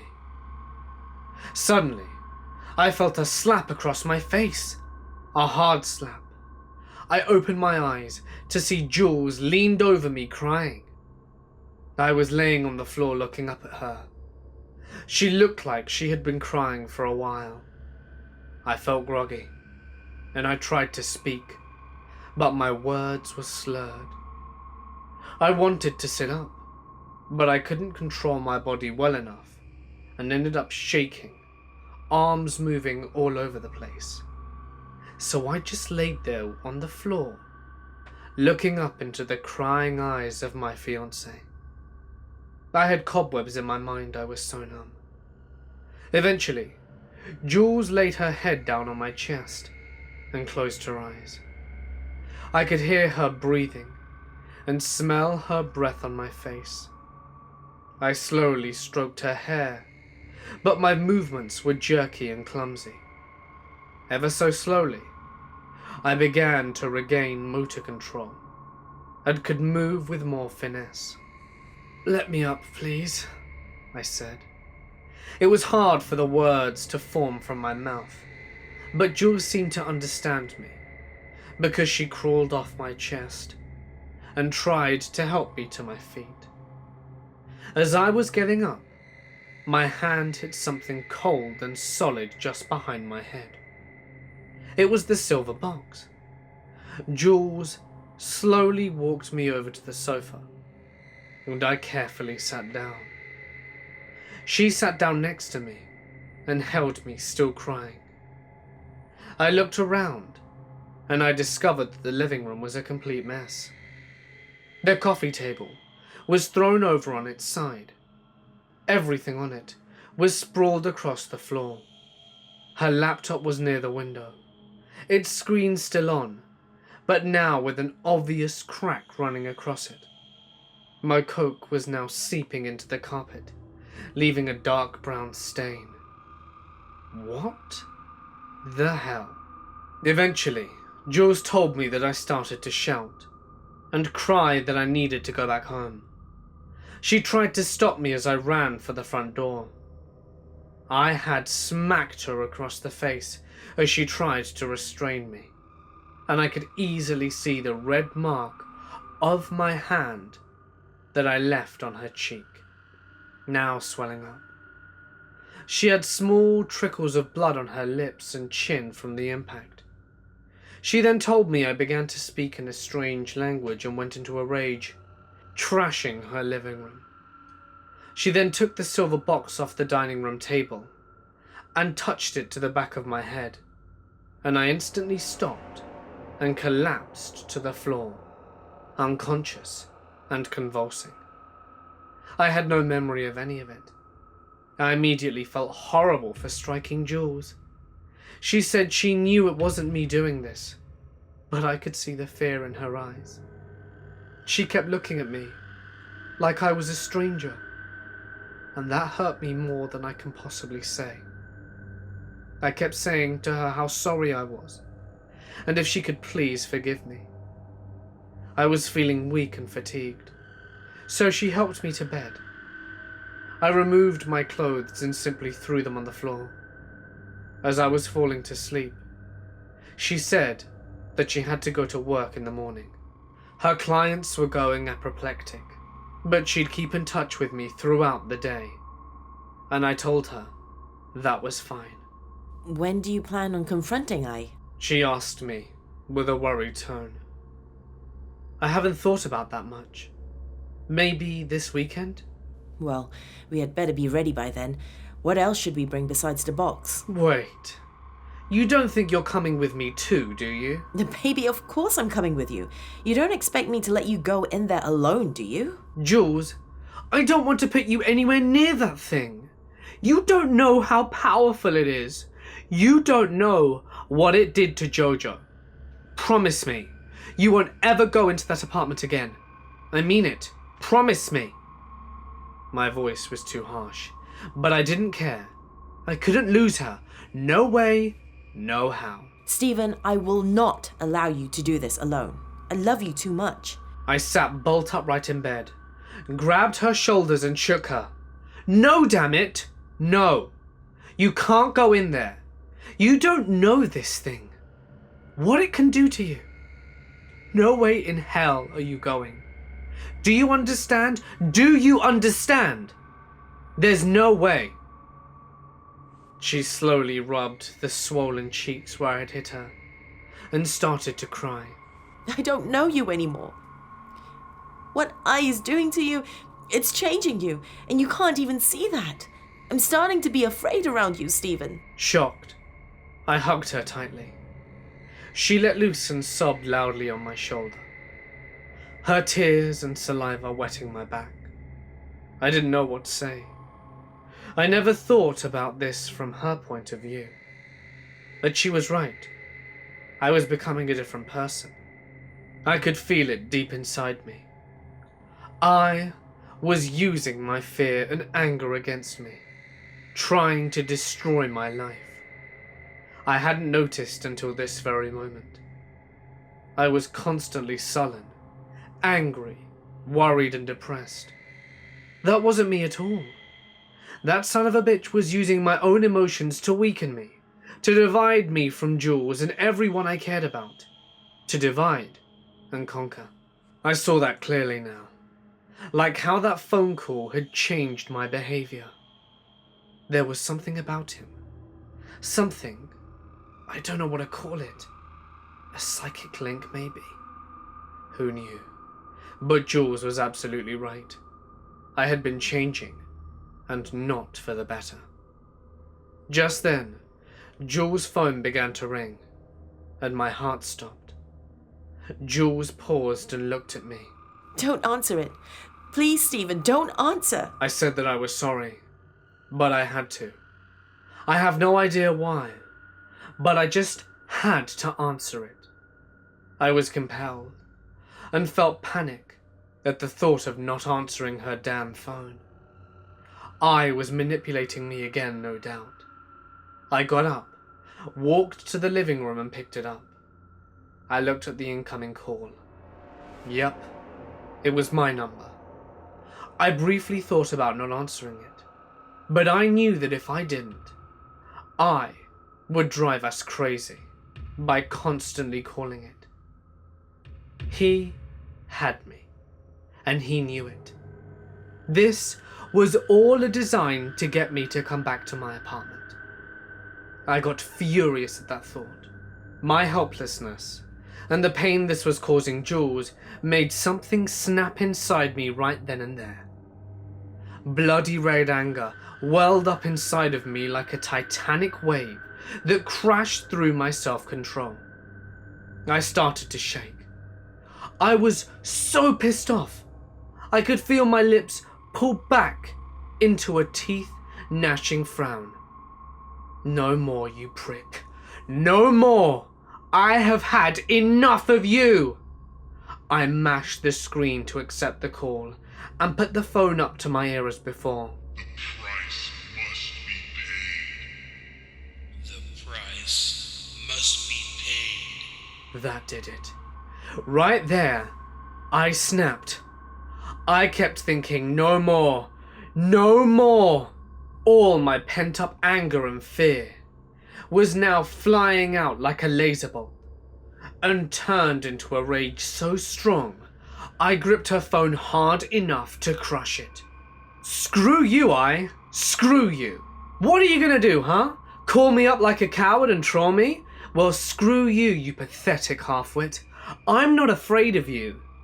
I will destroy you. I will screw your world up so badly, you'll crawl back into that hell that you were shat from. You are a worthless piece of shit. I will own you. I got you. I know how to kill you now, and I'm coming for you. You hear me? I'm coming for you, bitch, and my face will be the last thing you ever see, you dicktard. I paused to catch my breath. Just then, the most horrifying scream came over the phone. Instantly, my anger evaporated, and fear returned like a thunderclap. That scream, it chilled me to my very soul. I will never forget that scream for the rest of my days.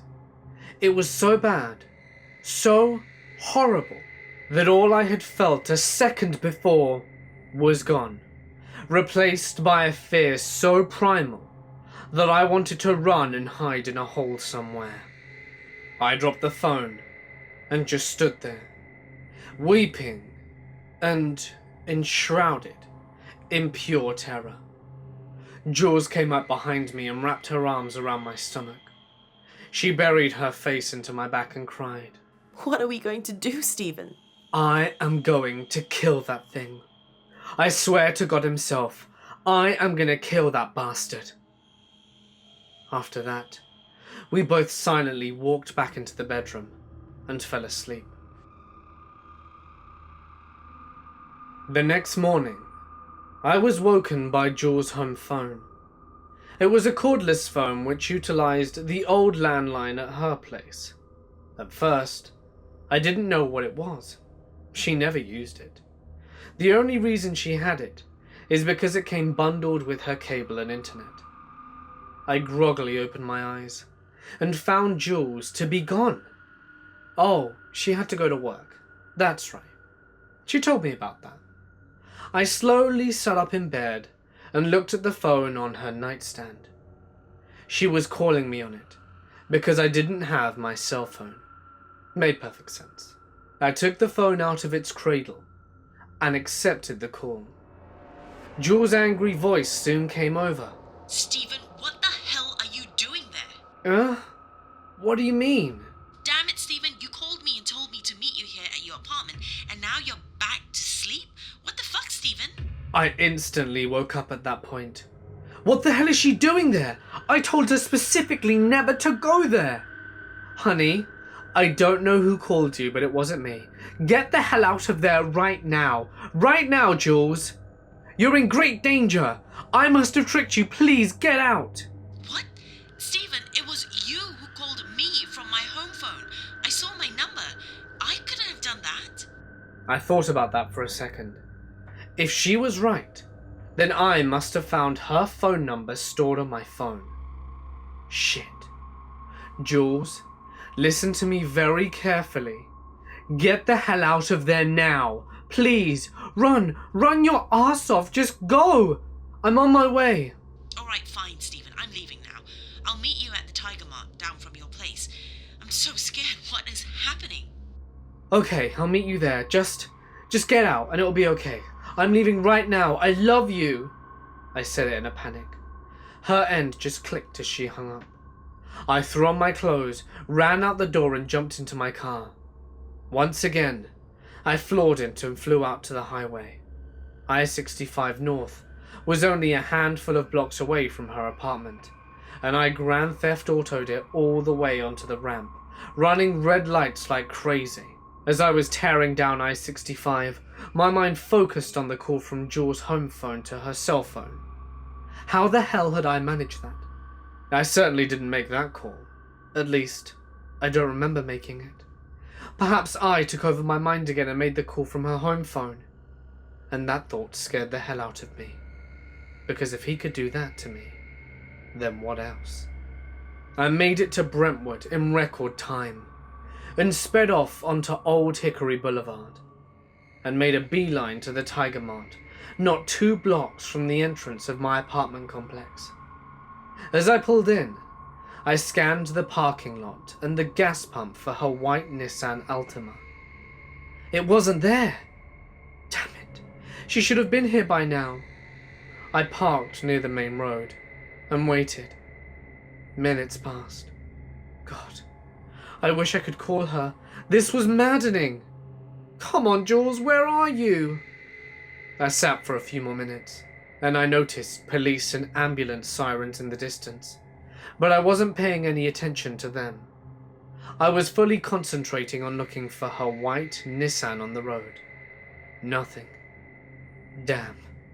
Another minute passed and the sirens went silent.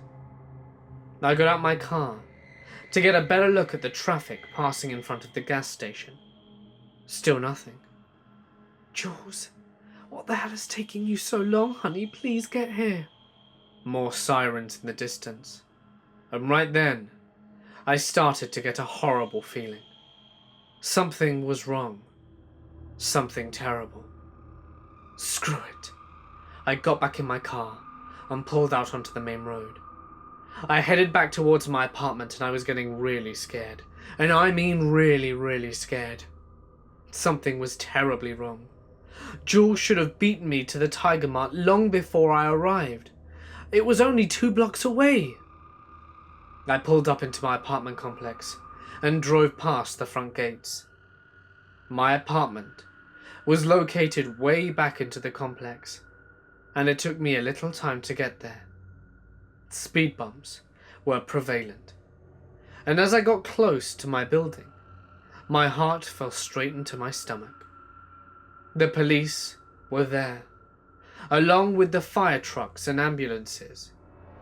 They had the parking lot blocked, so I just parked my car and ran into my building, hoping that she had simply got stuck because the police had sealed the area. There were about a dozen people standing around watching what was going on, and I saw yellow police warning tape all along the parking lot and the front of the building. I started to cry with fear and panic. I ducked the police tape and ran towards the front entrance where my unit was. There were several uniformed police officers standing near the front, as well as a few plain-clothed detectives and emergency personnel. They saw me running around the corner of the building and yelled at me to stop. I wouldn't. I couldn't. I had to get to Jules. I dodged around them and headed straight for my apartment. As I drew near, I could see my front door open and officers inside taking pictures. Just then, a very strong hand grabbed my left shoulder and spun me around. The officers tackled me to the ground and shouted at me to stop and surrender, and I was handcuffed. I struggled and screamed to let go. One officer turned me over and stood me up. I was in full panic mode, crying in hysterics, and generally a total mess. I pleaded with them to let me go so that I can see Jules, and they exchanged looks. One detective asked who I was. I told them, and I could see their interest was growing. I was led to the front of a squad car and told to lean against it. I felt weak and shaky. At this point, that's where my memory falters. All I can remember is bits and pieces.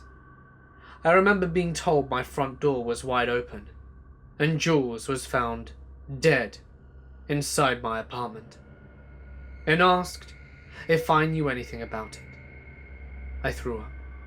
I didn't know if I fainted, but I do remember sitting on the ground while the detectives took my wallet and thumbed through it.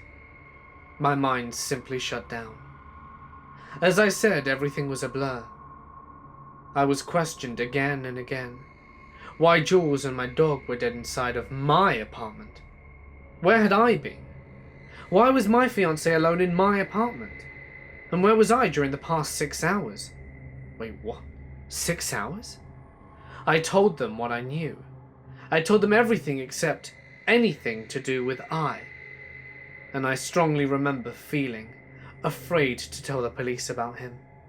They'd think I was crazy. Hell, maybe I truly was. I didn't know. It was days before I could remember anything firm. I had some memories of the police station and being relentlessly questioned. Then, I was in some hospital somewhere. I remember a hospital room and police guards standing outside the door. A doctor injected something into my IV, and then I had dreams. Terrible dreams. Not eating food placed in front of me. More injections, and more dreams. I found out much later that I was comatose, for lack of a better word, for 3 days. The police had brought second-degree murder charges against me, and then dropped them as the evidence they found exonerated me. For one, Jules' apartment had several video cameras mounted at the entrance and exits of her buildings, as well as in the parking lot. They showed Jules walking out of her door just after 3 in the morning, getting into her Altima and leaving. Using her cell phone records, they called her home phone from my apartment 6 hours later. The detectives also secured video from the Tiger Mart, showing me waiting there for 5.5 minutes before I left, obviously in a panic judging from all the smoke coming from my tires. Then, the thing that really had them in a tizzy was the condition of her and Jojo's bodies. I told them I couldn't explain. They knew I was in her apartment that night and morning. Phone records and video records proved that, and the autopsy performed on both bodies showed massive dehydration, but nothing more. The pathologist report stated that Jules had died at around 3:30 a.m. of the morning the bodies were found.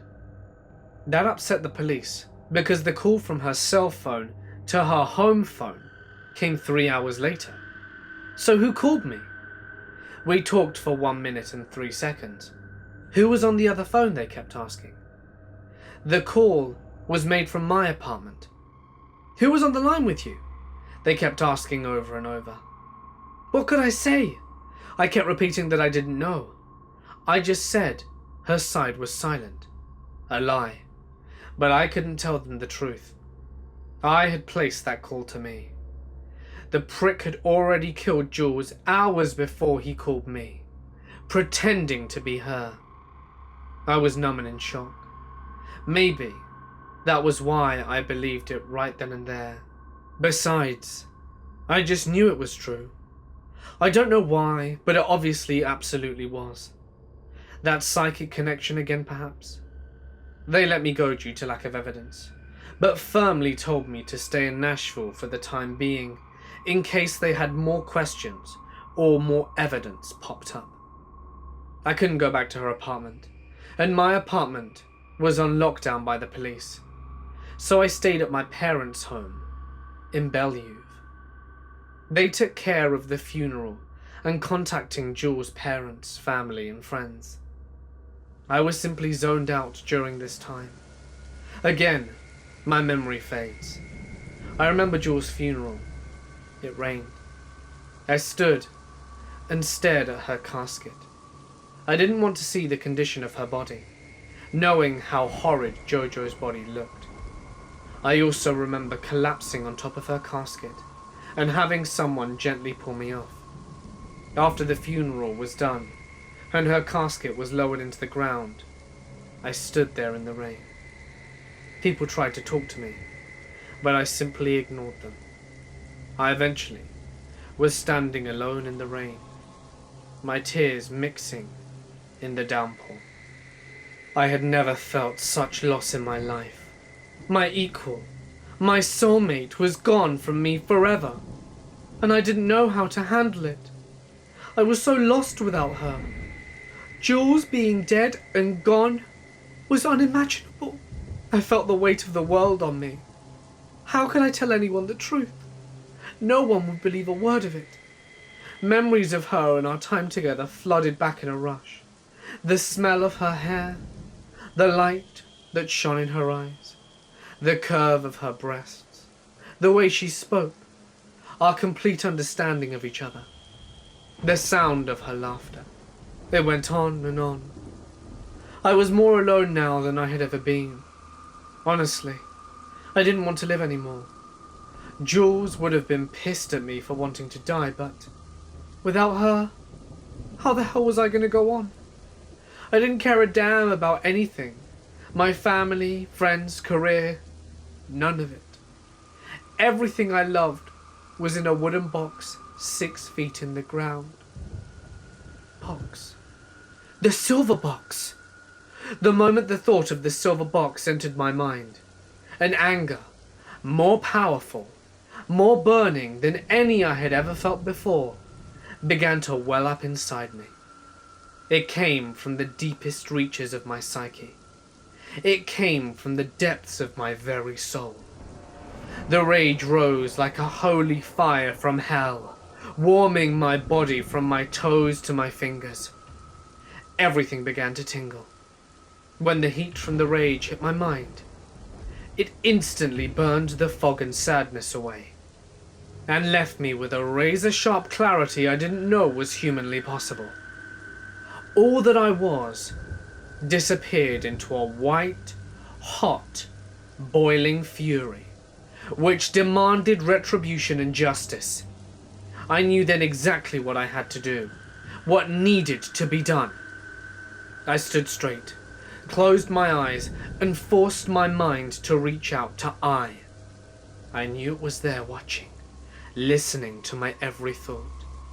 It was gleeful in my sadness, loss and despair. Oh, I was listening all right. I could feel it.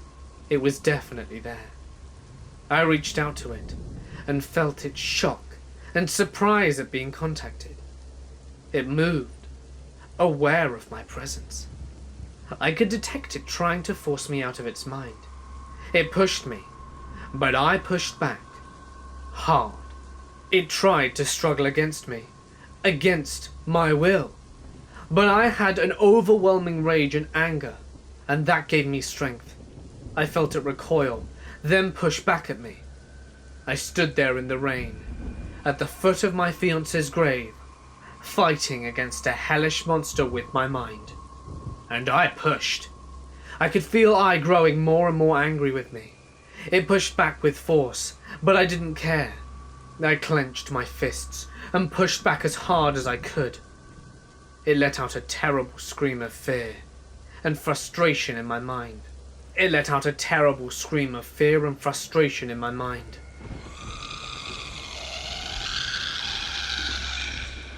When I felt that, I knew I had won. I knew that I could actually beat it. I couldn't stop me. It could only push me back. It couldn't stop me. I felt elation and joy knowing I was harming it. It could be harmed. It could be hurt. And in that instant, in that very moment of clarity, I threw a single thought out at I, straight into its endless black mind. Tonight, you die. And then I relaxed and let him go. I reeled my mind back and opened my eyes. I was grinning from ear to ear. I felt such happiness. I knew without a shadow of a doubt that I was going to defeat I once and for all. I was going to make that son of a bitch pay for what he had done to Jules and Jojo. I could sense I was ancient, older than I'd ever known. But I knew for a fact that I would be the first one in its miserable existence that could harm and kill it, or at the very least imprison it. And I intended to do just that. Now was the time. I was full of energy and fury, and it gave me tremendous strength. The rain was coming down in sheets, but I didn't even notice it. I walked back to my car elated, almost jumping for joy. I had the psychotic grin on my face, and I could see in the rearview mirror when I got inside my car. When I saw it, the grin grew even wider. Something had snapped inside of me, and I would never return to who I was. I was a killer now. I was hardened like rolled steel, and I reveled in the power of it. Stephen would no longer exist after this day. The soft-spoken, loving, hard-working engineer of the past was dead and gone. I was now something different. I felt my fury, and I accepted it, wrapped it around me like a cloak, and I dove right into it, and never wanted to emerge again. This was power. I could feel my mind expand into the world around me. I closed my eyes, but I could still see. I saw the rain, the trees, the headstones. I could see everything. I could feel everything. My mind continued to push outwards into the world. I could see people everywhere and sense what they were feeling, what they were doing. I could taste emotion and I loved it. I knew I could push anywhere I wanted, and that would make things happen. The rain was still falling all around my car, but I pushed against it. The raindrops were hovering in the air all around the car. I let go, and they fell to the ground in a great splash. I saw an old tree nearby, and I could feel the rough texture of the bark and the craggy limbs above. I pushed against it, and it resisted. I pushed slightly harder, and it bent backwards, and with a loud crack it fell to the earth. All of this I could see, while my eyes were closed. I had done this to me. Somehow, some way, I had changed me, and I was grateful. Perhaps it changed me when it touched my arm as I was struggling against my bedroom door. Or perhaps it changed when it first called me the first time over Jules' phone, and I blacked out.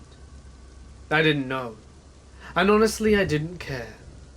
I held true power now, and I would use it with full force. I had made a critical mistake when it came after me, and I think it knew it. I had escaped his grasp, and was changed for it. Whatever the case, I was going to get my revenge on it, soon. I started my car and slowly drove out of the cemetery. Oh, you are going to pay. You are going to pay dearly. I was going to turn the tables on him, and make him run in fear. Justice would be sweet in mine, and I knew exactly what I had to do. First thing, I needed the box. It was still at Jules' apartment, so I went there. We had made copies of our apartment keys and exchanged them for emergencies or whatever. I still had my copy of her apartment door locks, and when I entered, it was obvious that her family had been there. Most of her belongings had been boxed up, but not all. It took me a few minutes of searching before I finally located the paper bag that came with the box. I lifted the bag, and I felt the weight of the box inside. I began to weep as I took the box out of the bag and examined it. I could still see her fingerprints all over it, where she had engraved the runes. I stood in the living room, looking at all of her things around me. I could smell her perfume, and memories flooded back of all the happy times we had spent there. My hands began to shake, and I felt like vomiting. It was almost too much to bear. I thought of what I had done to her, to us, and my fury returned like a hammer strike. My tears turned for anguish and loss to anger and revenge. I replaced the box back into the paper bag and took one last look at her apartment. I knew it would be the last time I would ever be there. I sobbed as I left and locked her door.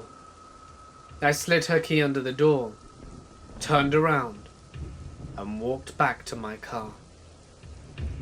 On the way to my apartment, I kept reaching my mind out to I, taunting it. I'm coming for you, prick. Do you hear me? I'm coming for you right now. I could feel it stir. Its darkness grew. Not much time now. Can you feel me? Can you feel what I plan on doing to you? It's nearly time. I'm almost there. Do you have any idea how much you're going to suffer when I arrive? It resisted and tried to fight back. I pushed him down and smiled. You make this too easy, I. Too easy for me. Time is nearly up for you. I pulled up to the front of my apartment and parked my car.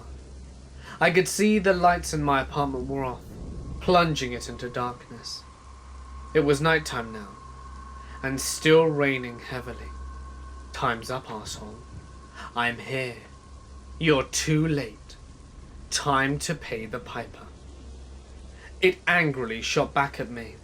The price must be paid. I laughed back at it. Yes, you're right. The price will be paid, but not by me. Get ready. Here I come. I shut off my car, grabbed the bag and closed the door. I didn't want to get it wet, so I pushed the rain and it diverted and fell around me. I felt so strong, so powerful.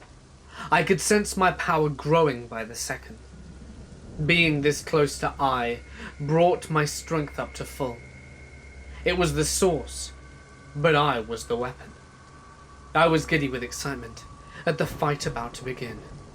Oh, how I was about to pay. I calmly walked up to my front door. I wouldn't need my keys. I gently pushed against the tumblers in the locks. It clicked back, and the door slowly opened. The interior was dark. Good. The darkness made me stronger.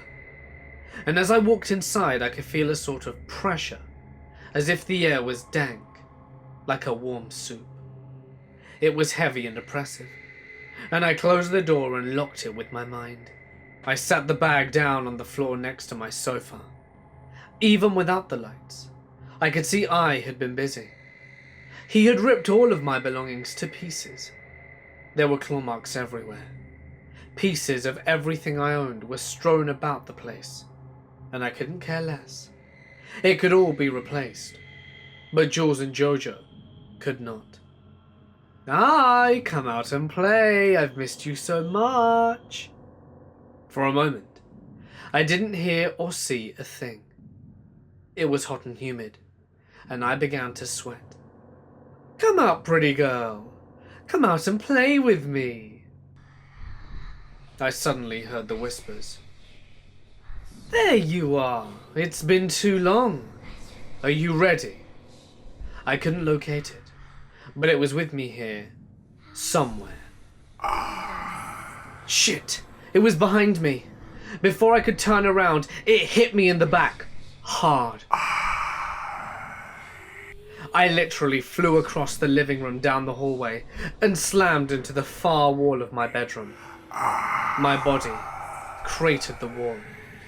Only the studs kept me from crashing completely through it. I hit the floor in a lump, stunned by the attack, and I felt blood trickle down my neck from a wound on the back of my head. That was a good one, I. You got me there. But now it's my turn. I stood up and found I only feet away, lurching at full speed, its bent and twisted arms growing towards me. I reached out with my mind, searching for the silver kitchen utensils. There! I lifted them out of the sink and hurled them at I, hitting him in the back. It convulsed a moment and screamed that horrible demonic scream only it can muster. The whimpering and moaning stopped, and it all went into full scream. It thundered into my skull, staggering me back a step. As I writhed in agony, I pushed against it. It started to crumple a little. Then, as if there had been an explosion, all the utensils flew out of its back like lethal missiles. Most thudded into the wall behind me, but one fork hit my left thigh and sunk deeply into it. I gasped as the pain momentarily weakened my resolve, and I grabbed it and forcefully pulled the fork out and threw it at I. It missed, but it was close enough that it moved out of the way. At that moment, I pushed against the wall behind me hard enough to launch me out of I's way and move towards the living room. The box was there, and I had to get to it. As I flew past it, I reached out with one of those arms and grabbed me. It flung me around above its head and threw me back against the bedroom wall again. I used my mind as best I could to cushion the impact, but it still hurt like a son of a bitch. This time, the wooden studs did crack, and I almost crashed through the wall. Again, I fell to the floor in a heap. I became dazed, and I felt more blood running down my back leg and neck. My right elbow struck a stud and numbed my whole arm, and it took a great deal of effort just to lift it. As much as I hated to admit it, I was more powerful than I had anticipated. It seemed obvious now that it had been hiding its true power from me. It wanted to lure me back. Maybe by making me think that I could take it. Now its power was fully open, and I began to worry. How? How could I have been fooled so easily?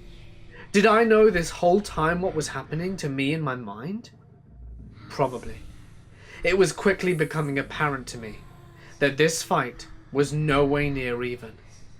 For the first time, fear began to creep back into me. It launched its arm out to me and grabbed me around the throat. It lifted me off the floor with my legs dangling, and I tried to push back, but it was simply too powerful, and I was in too much pain. It leaned towards me, its head only inches from mine, and I could see its eyes open, and it had many, some bigger than others. Each glowed red. I was so close to it.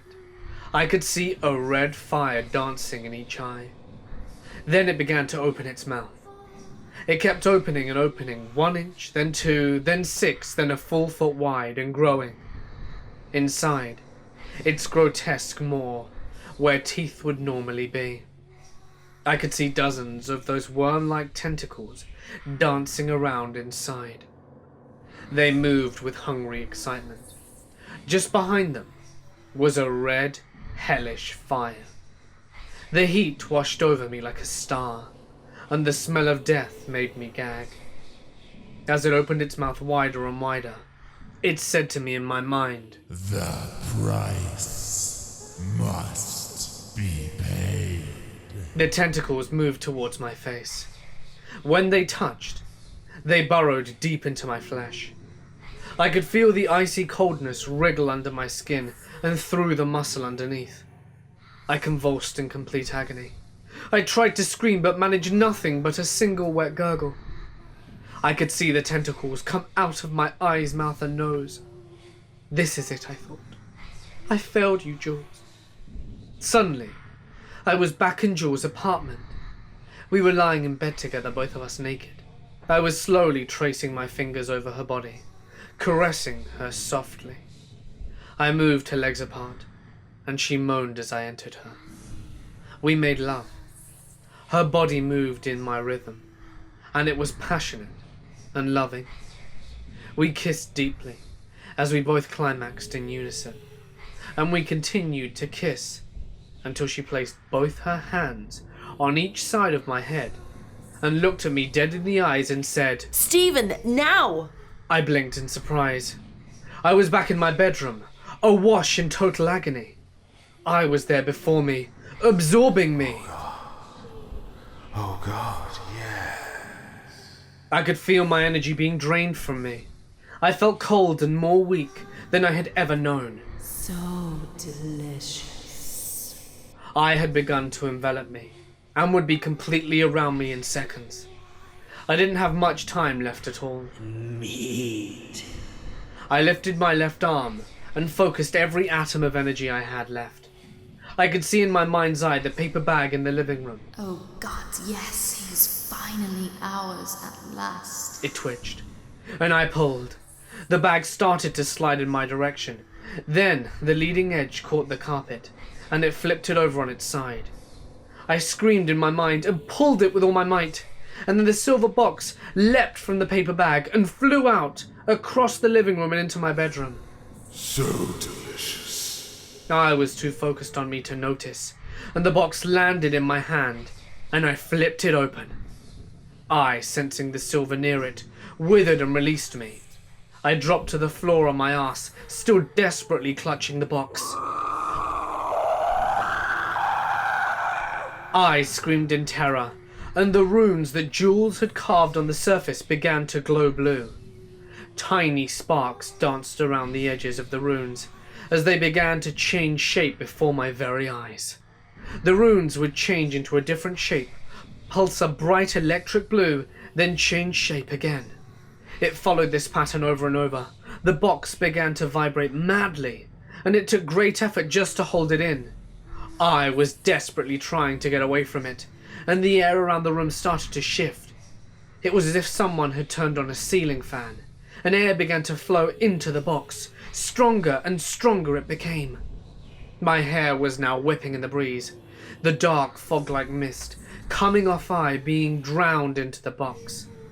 I screamed in terror as it realized what I had done. The force of the air being sucked into the box was like a hurricane now. Pieces of my belongings were flying around in the maelstrom and forced into the box. The sheets of my bed flapping like a flag, then tore off and disappeared. I was in full panic mode.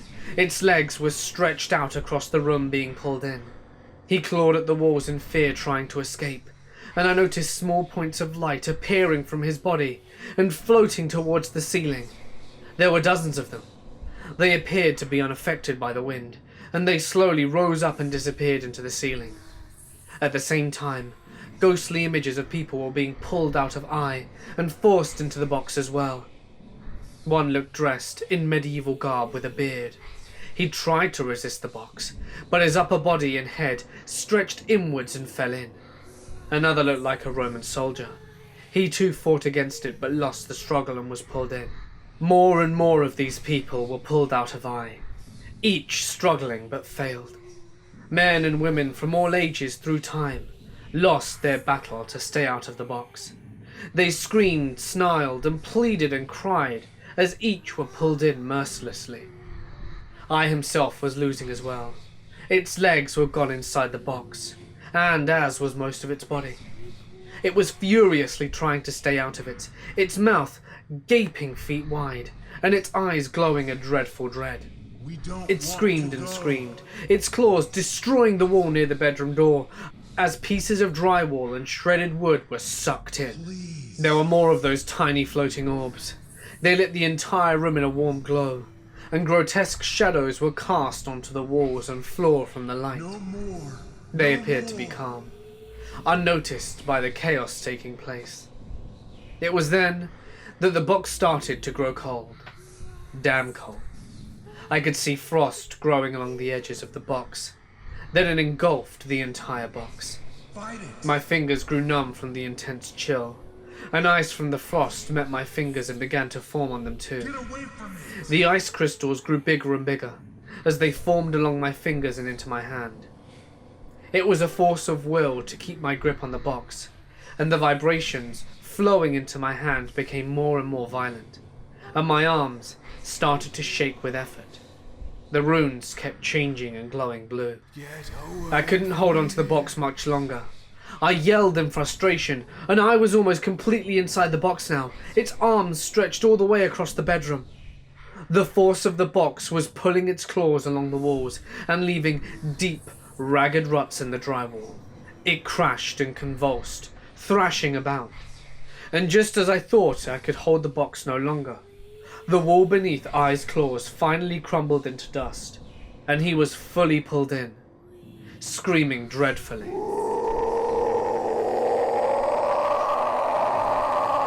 The moment he disappeared, the lid snapped closed, and the wind instantly stopped. Bits of paper, dust, and flotsam gently floated down to the ground below. Suddenly, there was silence. Dead silence. I trembled in fear, cold, and pain.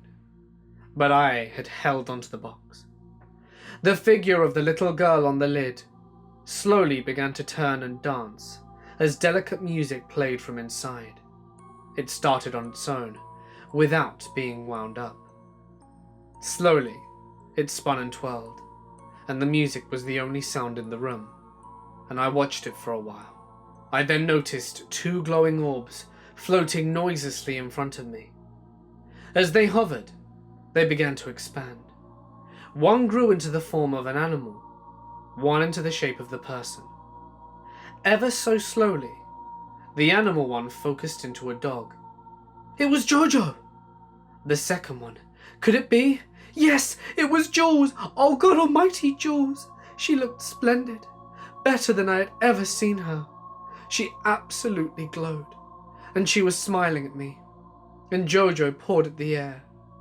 I started to sob and cry, and a long great moan of sadness came from my chest. Is it over? I asked her. She smiled and nodded, and I just sat there watching her and Jojo. I felt such tremendous loss. I want to be with you, sweetie. Please take me with you. Again, she smiled and shook her head. No. She and Jojo began to fade away. I tried to stand up to go to her, to touch her one more time, but my body was a wreck, and I was too weak to do so. All I could manage to do was simply say, I love you. She smiled and soundlessly mouthed, I love you too. Then they both disappeared into orbs again, and slowly floated up and into the ceiling. Everything faded into blackness for me then, and I was gone.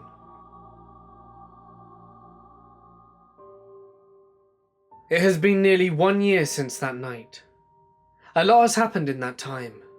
For instance, I've had 5 facial reconstruction surgeries, 2 spinal surgeries, and 2 surgeries on my left leg. Most of it was to attempt to repair nerve and muscle damage from I's attack. On my face, most of the motor control on the right side is gone, leaving my face limp and saggy, as if I've had a massive stroke. There remains a lot of scar tissue, and my left eye is now totally blind. It has turned a milky white colour, and doesn't react as it should when I look around. My spine was broken in 2 places, but the surgeries had fixed most of it.